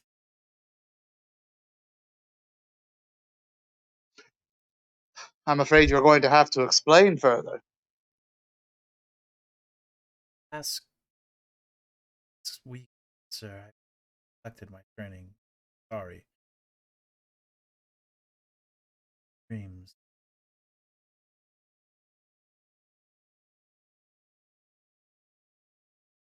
Saw Sir Anarin.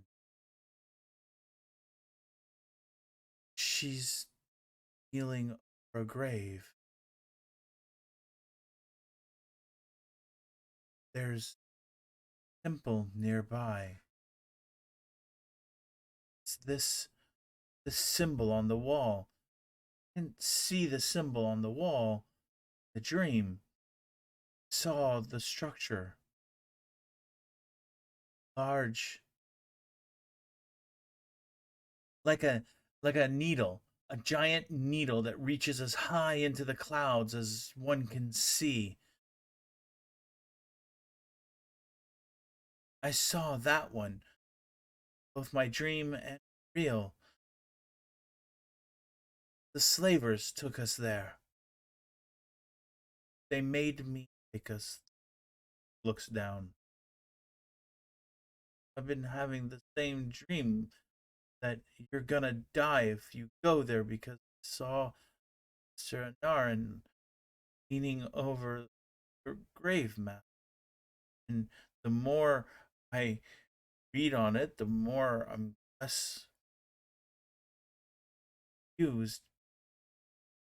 We can't go wherever you want to go. We can't go to this place, Master, because if you do, you're gonna die.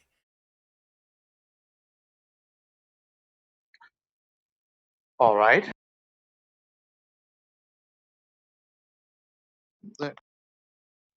All right. Well, there is a lot out of character. Where do I keep driving? My push to talk seems to hate me right now. Just switch it to voice.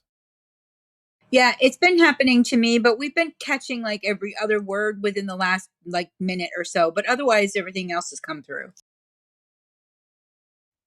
All right. So third.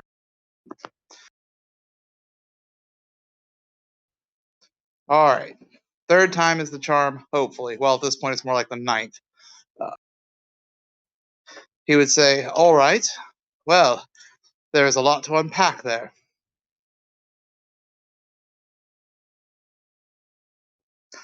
First of all, dreams are very difficult. Everybody dreams differently, but as a whole, the Jedi believe and teach that dreams are not a reliable method of telling the future. Dreams are our minds active while our body sleeps. They are a manifestation of what is at the deepest parts of our being, our deepest fears, our deepest desires. It doesn't necessarily reflect what is going to happen, or in many cases, even what is likely to happen.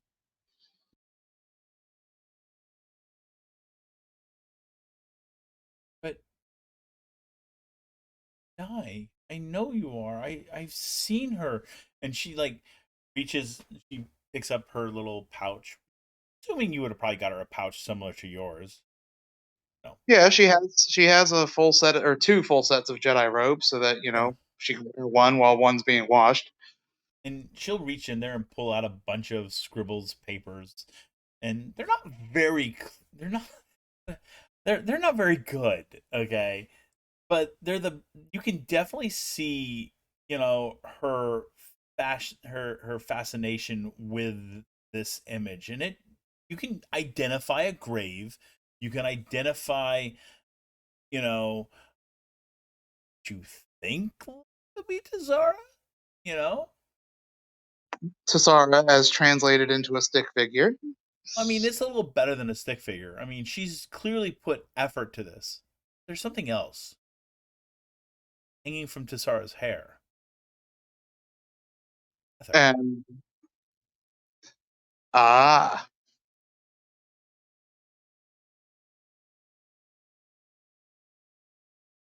And as he is getting the papers to look at them in response to her first statement, he would say, "Well, of course I'm going to die one day. I hope it's further off in the future, and I hope it's further in the future and not immediate, but that is everybody's fate eventually." It's the big monster. She's she said she was gonna follow you. She's the one that's gonna kill you, isn't she? No, no, the being we communicated with is interested in us, and not in our demise. If it was interested in ending us, it could have done so already.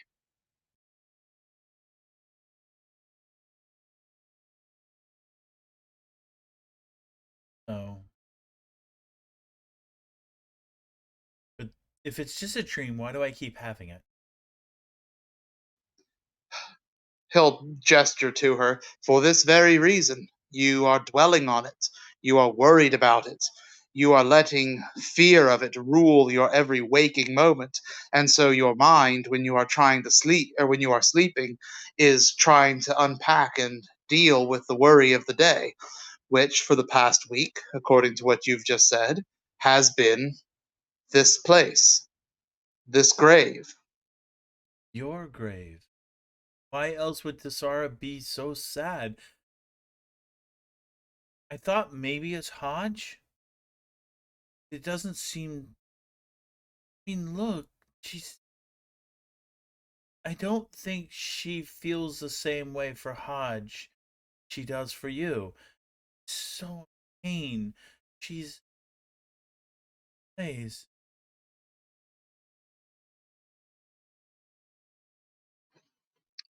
I see. Well, all right, again, like I said, a lot to unpack. Suffice to say, and this will have to do for now, it is just a dream. There is no that dreaming this does not promise that it is going to happen. And even if it did, what is it I have taught you about the Jedi? Browns. That we have to let go of the things that we. Sir. If the Force wills that I complete your training, then I am not going to die before that is completed. If it is my lot to die before your training is completed, then the Jedi way would be to grieve, for sure, feel sad, but to process that emotion, to let go of your attachment to me and what might have been, and to complete your training in whatever method presents itself. Likely it would be continuing with Astro or Tassara, but that's a bridge we can cross when we come to it. If we come to it. He'll, he'll stand up from the table. Kind of circle around and throw her arms around you and squeeze you tight. Tight for. And she'll kind of muffle in your rose. I know. Let you go. Then she'll pull back down and. But I know you're right too. Because being a Jedi hero. Yes, eventually, but not today. So, in the meantime, You should set aside your fear and your anxiety and go complete the 3 rounds of the training course while not getting hit by the training remote. Rounds. Yes, ma'am. From the sound of it, you have a lot of catching up to do. I'm the and I couldn't read all words. Try to find a way to translate. Still things I don't understand. This is the symbol. No, this is the symbol where you die. Well, again, we'll cross that bridge if we come to it. In the meantime, you have training to catch up on, and if you have any questions when you have the free time, when we are meditating or otherwise I'm teaching you, you can ask any questions that you still have.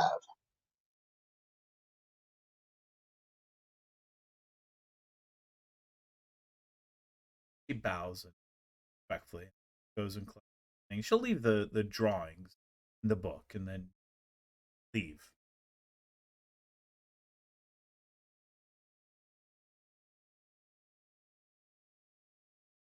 And Duro will gather the drawings, put them in the inside cover of the book, and take the book with him. Okay.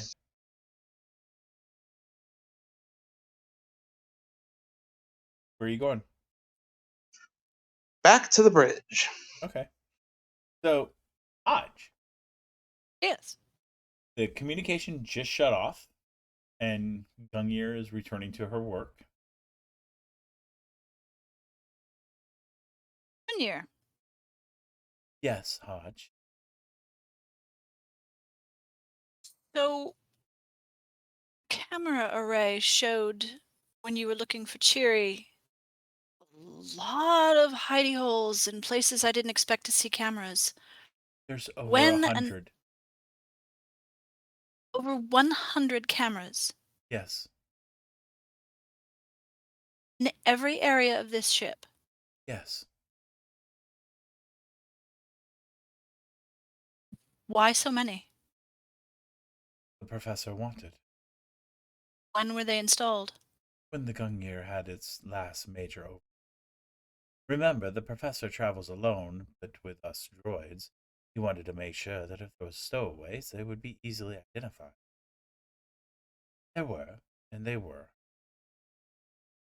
There were stowaways on board. Yes. When? How long ago? She pauses. It's over about 3.5 years ago was the last incursion. And it all gets recorded. Yes. And they're in every part of the ship? Yes, there are no blind spots though technically the shuttle is a blind spot. There are none in the shuttle as of. However, it is the intention of both Captain Thaltanis and rectify them. So the one place he doesn't put cameras is in his private quarters, as if to say no one would dare break in. I'm confused by your statement. Never mind. How do we deactivate some of these cameras? It seems an intrusion to have them in some of the more private quarters. Those are already currently offline. When did they go offline? When you and the rest of the crew came aboard. So there are blind spots. For you, there are. Me, there are. Explain. Not have the security clearance access. And they are online. Not for you. And where? There are 2 shuttles on this ship. One of them is Duro's and the other is the Professor's. Yeah, it's the Professor's. Technically, the professor's craft is not a shuttle. Fair enough. You didn't. Okay. Are there. Which of the 2 do not yet have cameras on them? So clearly. Cattle.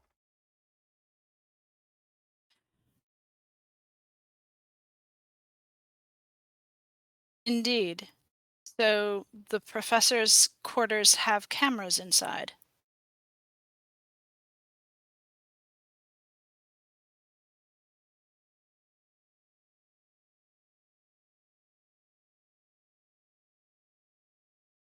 Show me the professor's quarters. I cannot.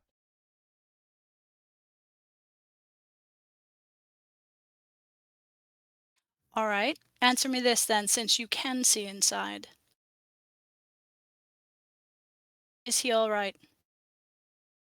I'm not at liberty.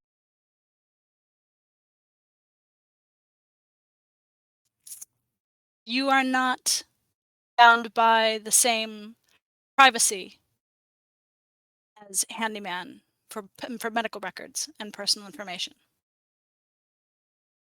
Your orders.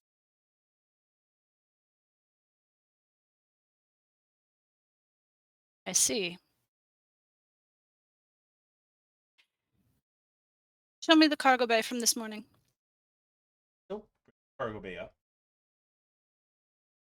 Okay.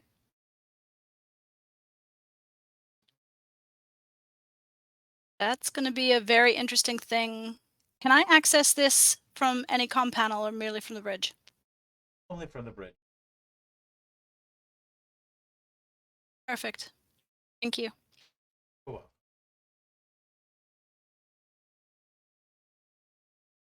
And she'll turn back out and she'll turn on some music to play just for no other reason than to kill the silence. okay.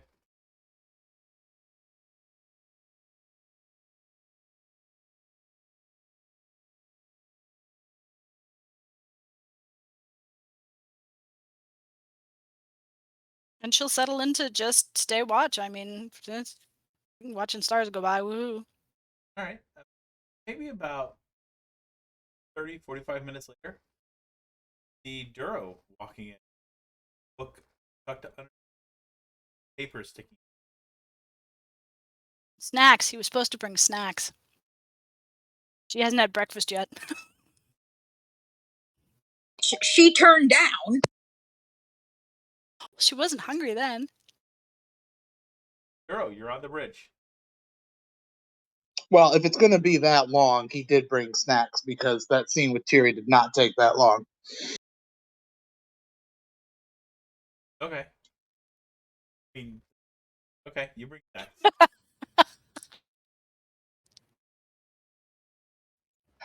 Start calling you Pablo. Anyway,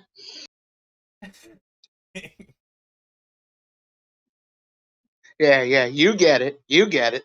You Like have there's no a idea. joke there. You have no idea how much fun I'm having. There's a joke there I'm not following. Anyway, he'll Right. enter the bridge and say, I suspected someone might be hungry. You suspect correctly. I slept through breakfast, and Cesaro was kind enough to bring me something, but I wasn't hungry right after waking up. I did notice that you had missed breakfast, which is why I thought you might be hungry. And if you aren't, well, I am.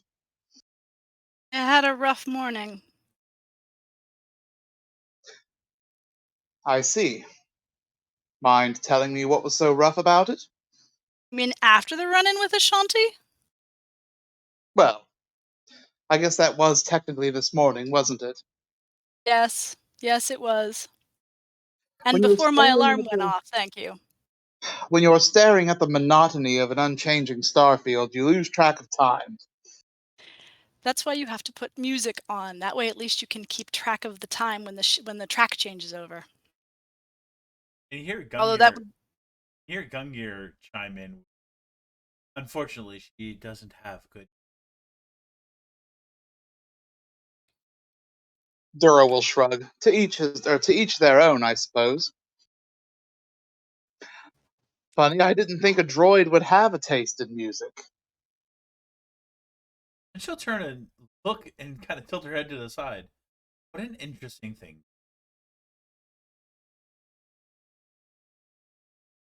Correct me if I'm wrong. You are bravely about droid I told you they were programmed with opinions. and taste. Interesting. Well, Yes, the way I understand it from Handyman, you taste delicious. Speaking more in the terms of taste in music, other things. yes, but that begs the question then. Do you like something because it is genuinely pleasing to you, or because you were programmed to like it? Could I go in and change that programming and make you like something that you did not like before? I would beg you. Why would you want to do? It's not something I could do with an organic. That's not true. Organics can be programmed just it's cat. I suppose they can be programmed. I would argue it's not as easy as with a droid. And he would take a step towards Gungnir and say, for example, all I have to do is pop off the panel on your back, and he would let it trail off there. You'll be surprised the simplistic pulses that go through your mind. How easy. I see. Someone's been spending too much time with Handyman. Thank you, sir. I appreciate the compliment. If you'll forgive Earl, me, I must return to my duty. She'll turn and I would. walk back up to her station. If she hadn't walked away, I would have suggested you did before she zapped you. Durable shrug. I'm the captain. That would be insubordination.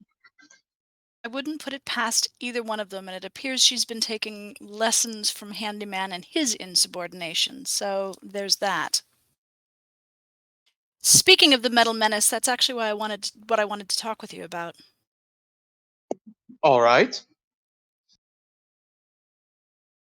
Given that we're about to go up against Quinn,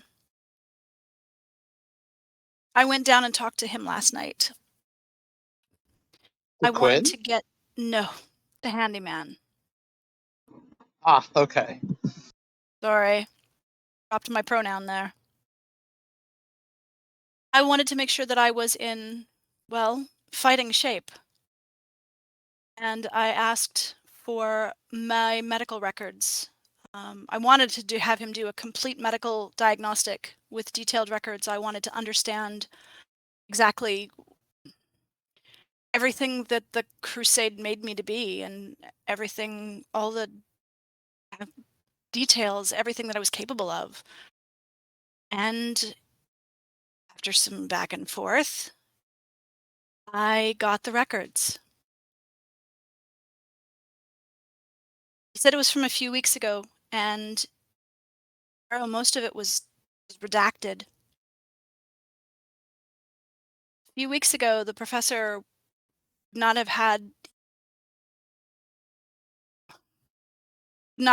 not have been available to give that order. And I'm not sure that Handyman would have done it on his own. Did you have a hand in that? I've not had a hand in any of the crew's medical records, other than to make sure everyone gets their physical when they're supposed to.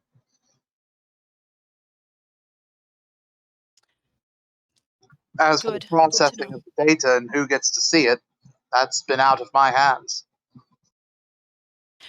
As the captain, you would have full access to those medical records. If I grant If them I to asked you, for them, perhaps. and if we could get past, as you had the conversation with Astor earlier, get past his protocols and his programming that says that he doesn't share that information due to patient confidentiality. As captain, I have to imagine that you have access to everything.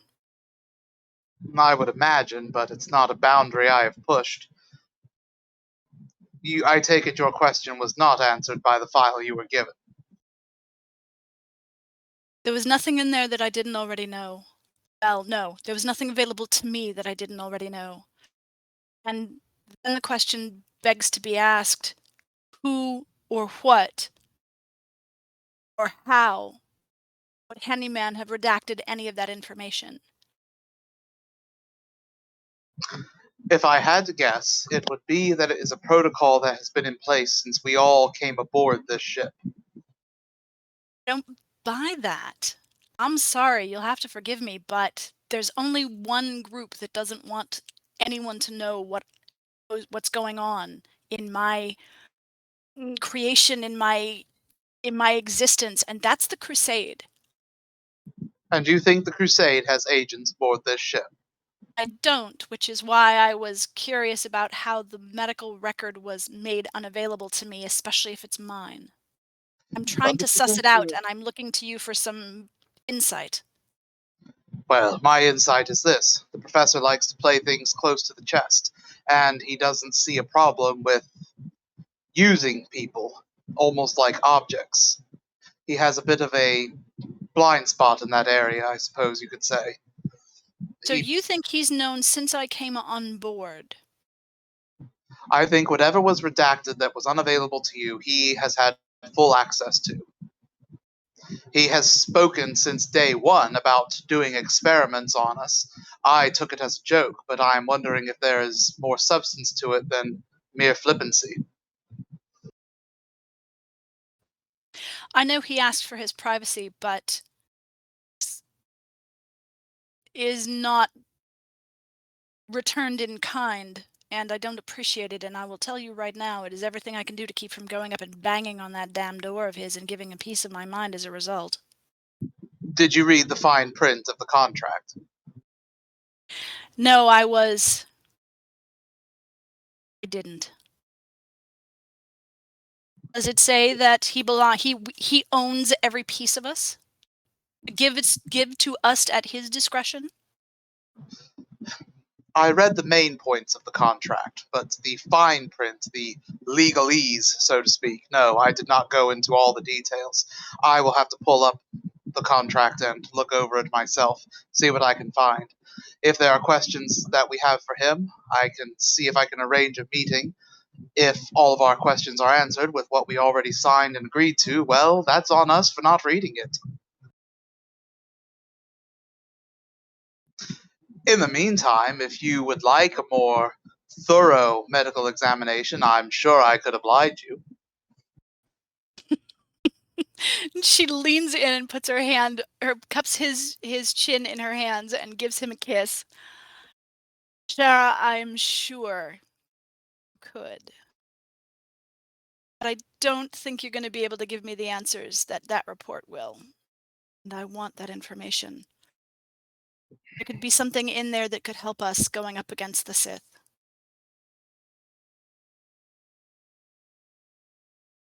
There could be. Again, I will look over the contract and see what I can find. Go in there and ask Handyman flat out for the unredacted records. You're the captain. You have full clearance. Oh, and everybody wants me to use my full clearance to their advantage. Did nobody stop and think that perhaps there is a reason that the hierarchy is set up the way it is? Forgive me. I did not mean to take advantage. I know in my bones there's something in there. And I want to be ready. I will speak to Handyman. I'm not promising to throw my weight around as captain and to bully him into giving you what you want, but I will at least get his side of the story, find out what the protocol is, and maybe even why it is set up that way, and if I deem it unreasonable, then I will see about getting you the unredacted file. But if there is a good, logical, and sound reason for why this is being withheld from you, I will have to uphold that. But what's good, sound, logical, and reasonable in your estimation, contract be damned, may not be the same for me. It's my body. It's my system, my medical records. It's who I am. You'd think that I should be able to have access to that information. And I am fully admitting I don't have all the information. Until I do, I can't agree one way or the other. Fair enough. Fair enough. If we can't get answers, I'm gonna go banging on his door. As is your right. As is my right to have security take you away, he would say with a grin. Promises, promises. So long as it isn't one of those little metal monsters, I don't see a problem with that. That sounds like a win-win to me.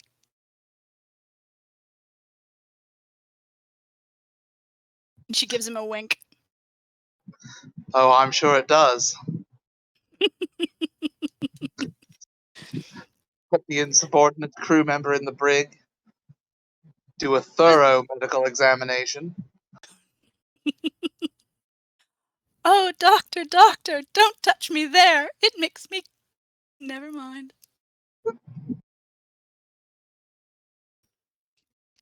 Oh, I think we could have a lot of fun with this. I think we could. Although... we're gonna have to turn the cameras off first.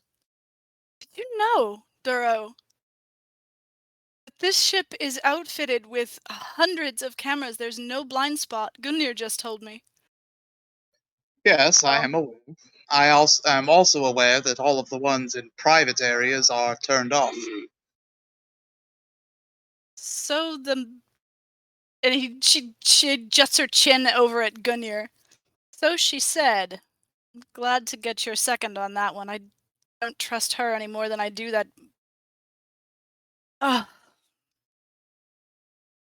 evil little monster in the medical bay. I'm beginning to get the impression that you don't like droids very much. Or they don't like me. For reasons that I do not understand, they seem to have taken an instant disliking to me and do nothing on it but give me lip and attitude regardless. Can't imagine why. I am a sweet, darling, and gentle soul. They have no reason at all to be... What's the word I'm looking for? With my vocabulary, you'd think I could find it. Oh yes, snarky with me. Oh, I agree. You're nothing more than a big, fluffy bunny. Catholic bunny! Oh wait.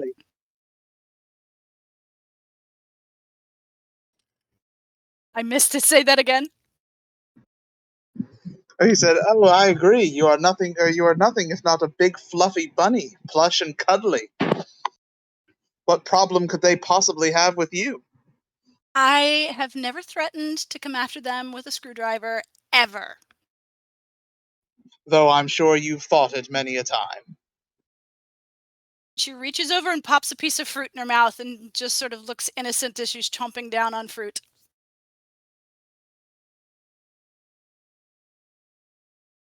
He'll grin at her and partake in the snacks as well. Out of character, I got nothing else to add unless there was something else Hodge wanted to talk to him about. No, that was the big piece. Well, there is another piece, since they're sitting there talking. In all seriousness, medical records aside, the reason for my going down there was significant. We've been up against Quinn once already. And now it sounds like there's a bigger fleet. It's not just his ship. What are we gonna do? What's the strategy you've got worked out, or are working out? Unfortunately, there are too many unknowns. We don't know how big his force is. We don't know what exactly they're doing here. We know they want Astra, but we're not even 100% sure why. Sure, they want her seer abilities, but for what? How do they plan on controlling it, on forcing her to work for them? We know what they want, but we don't know how they plan on getting it or how they intend to use it. And we don't know the forces we are up against in this system, or what forces they have available at their disposal. I had a conversation with her recently. Even if they got their hands on her, she's too afraid to use it. It's too unpredictable, and they wouldn't get what they wanted anyway. Until they break her. I don't know that they would be able to, and I don't mean that to say that she's that strong of will, rather that her fear is that strong. She said something about being able to change the future. Girl, if that's true, and I had to pull back, I'm not gonna lie. That's a powerful weapon, not only against the Sith Queen, or for her if she finds a way to break Astra. But my mind went right to Melora. If we could teach her to use it, to harness it, to channel it, we could win No. this, hands down. No, we can't. I know. I came back from that edge. I realized that it was too much. Too much responsibility and too unpredictable. Regardless, you change one thing and everything else falls apart. Precisely. Astra did it accidentally, and we are suffering the ripple effects of that even now. Trying to do it again, we wouldn't know what outcome we'd get. For every action such as that, there is a cost that has to be paid, either by us or someone else, and it's never a cost that's pleasant. And it's never worth the price, I concur. I went there for a split second, caught up in the moment. I can understand if Quinn knows this about her, that would be why the Queen wants her, and I don't know how easy it would be to break her. You saw her today. Her fear stops her cold. I don't know that they would be able to get through that. It may be her greatest weapon against them. Out of character, what was that? I lost you for a second. What is her greatest weapon? And who is it again? Her fear may be her greatest weapon against being broken by the Sith. Duro would actually snort a little at that and say, I rather doubt it. The Sith thrive on fear. Fear, anger. Do you think that they would take it and turn it as a gateway to turn her completely to the dark side and break her that way? Fear is one of the swiftest paths to the dark side. Fear, anger, and aggression. If they can get to her through what she fears, they can twist those fears to justify her doing whatever they wish her to do for them. That explains your conversation this morning. Fear is the constant enemy of the Jedi. In a way, you could say the Jedi exist to face fear, to resist it, to remove the hold it has over us. The greatest and most constant battle a Jedi faces, both within themselves and without, is that of fear. Astra must face her fears, just as all of us aboard this ship must. We all fear something, and we all must face that.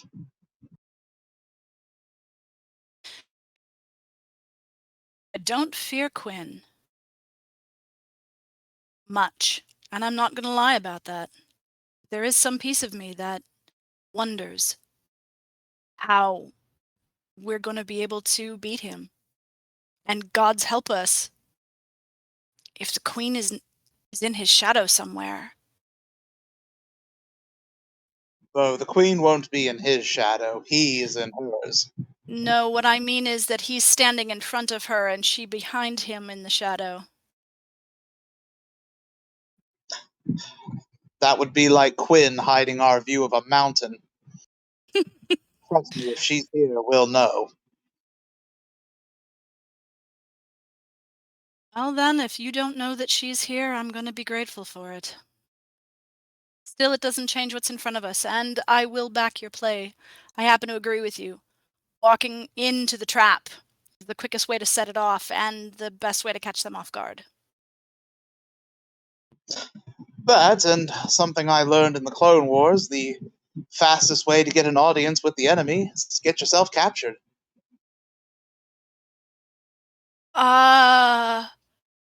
She pulls back just a little.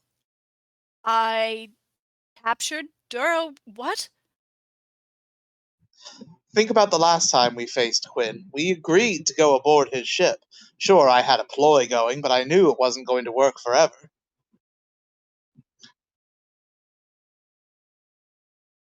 Okay, the last time we got aboard that ship, we got lucky and Ashanti was there. How much do you trust her to get us out of this mess again, especially given the things she said last night? Well, for starters, I don't believe in luck, not in the way you're speaking of it.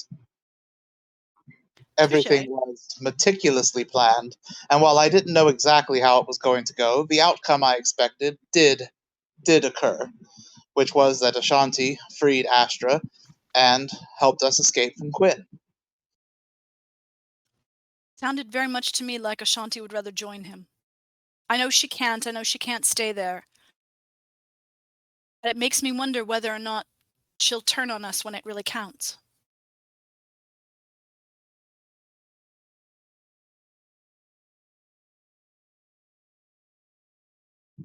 I don't know.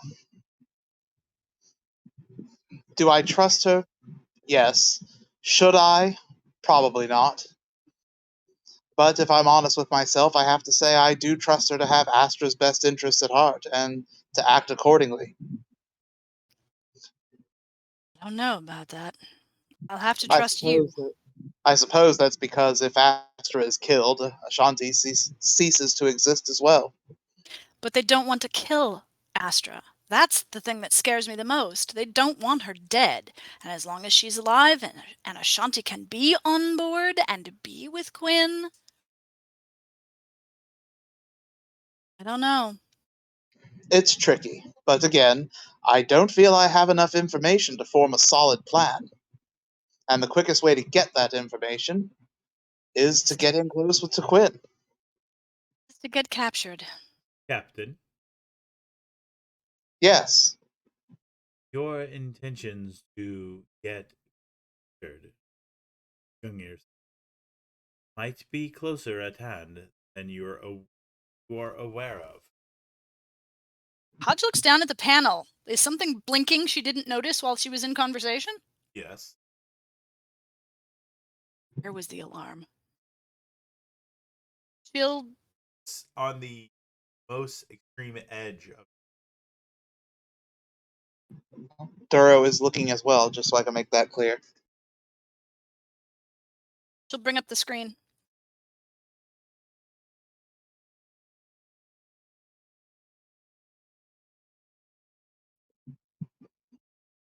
Traveler. What's on the sensors? Yeah.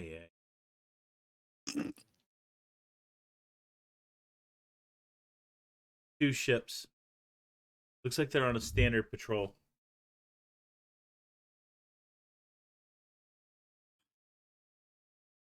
Are they local patrols or are they Sith? They're definitely not local. Yeah, no, that's Sith. Well, I did not see your picture when I asked, so now that I see it, okay. And that is what we see on sensors? Yes. They're roughly Gungnir, about a third of the size of Quinn's ship. Is that 2 of 7? Say that again. Are the other 5 ships of this configuration? Unknown. They're still out of sensor range if these two are the closest to us, and we can barely detect them. And to give you further information, Captain, these two ships are running silent. As are we. Ships Yeah. pass in the night. Yes, but if we can spot them and they're running silent, will they be able to get through our sensors? Through our stealth? Gungnir has modified sensors that we originally discovered on 753. That sounds like a riveting tale that you will have to tell me some other time. Suffice to say, so I am understanding correctly, We can see them, but it is unlikely they can see us. Currently.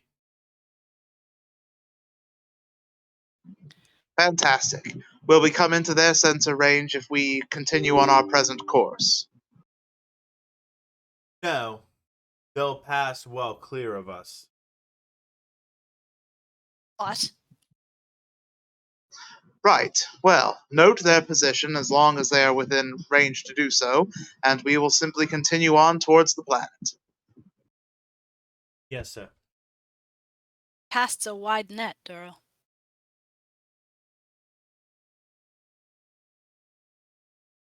As far as anyone knows, we are just another freighter on another cargo run for one of the largest trading hubs in this part of the chaos. I'm aware. I'm aware. And you'll So we'll notice that I'm continue? cautious and you'll notice that I'm cautious and not afraid. Indeed. So we will continue to play the part up until the point we are fired upon. Let's hope they shoot one across the bow first. Indeed. I'll keep an eye on it, Captain. As an out of character on that note, it is 10:19 and I need to be getting to bed. Yep. You know, I was getting ready to say I'll keep an eye on it, Captain. Do we have any questions?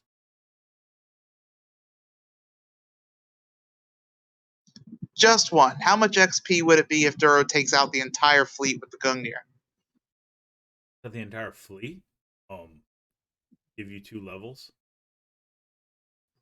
Alright, I know what we're doing on Thursday. Is that per player? 2 levels per player? Sure. I have a Full question. speed ahead. I have an answer.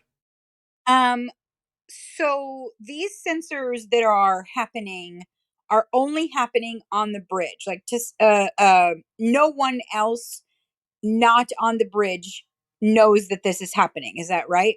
That would be correct. I mean, there's really no other reason why anybody else who's not on the bridge would have access. Okay.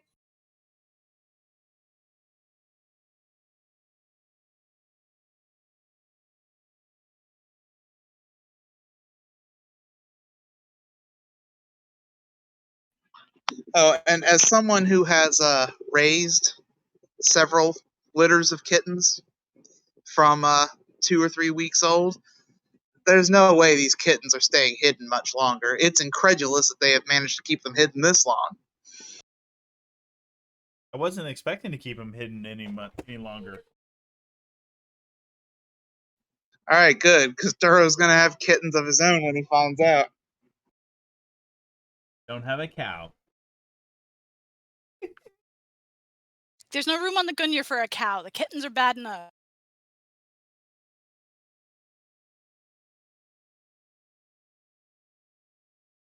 Although I'm really sad they aren't going to share them.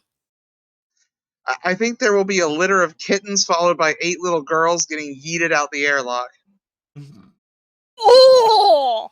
Yikes, dude! Go from 0 to 100. Damn.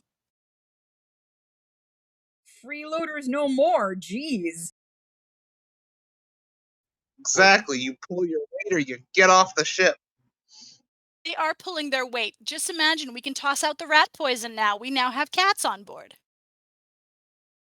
Got a point. And Astra will stop freaking out about Hodge trying to poison her. See? Win-win. I agree. Now, honestly, I'm looking forward to this confrontation. Because trust me, it will be a confrontation. Between Duro and the kittens? Duro and the kids. Oh, I want to hear that. Always Duro makes and everything. the kids, Duro and the kids, Duro and Tassara, Duro and Handyman, anybody who wants to fight him. Okay, not for nothing, but does Duro need another session with Hodge? Like, what has got him so tense? Boredom and too many feelings. Boredom and an obvious lack of military discipline aboard his vessel. Oh, it's his vessel now.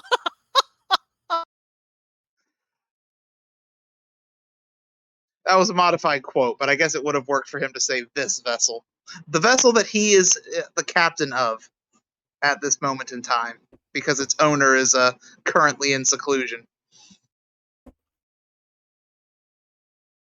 Like, you best get ready, by the way. She wasn't kidding. She's going to go knock on his door if she can't get answers. Better be prepared to go knocking.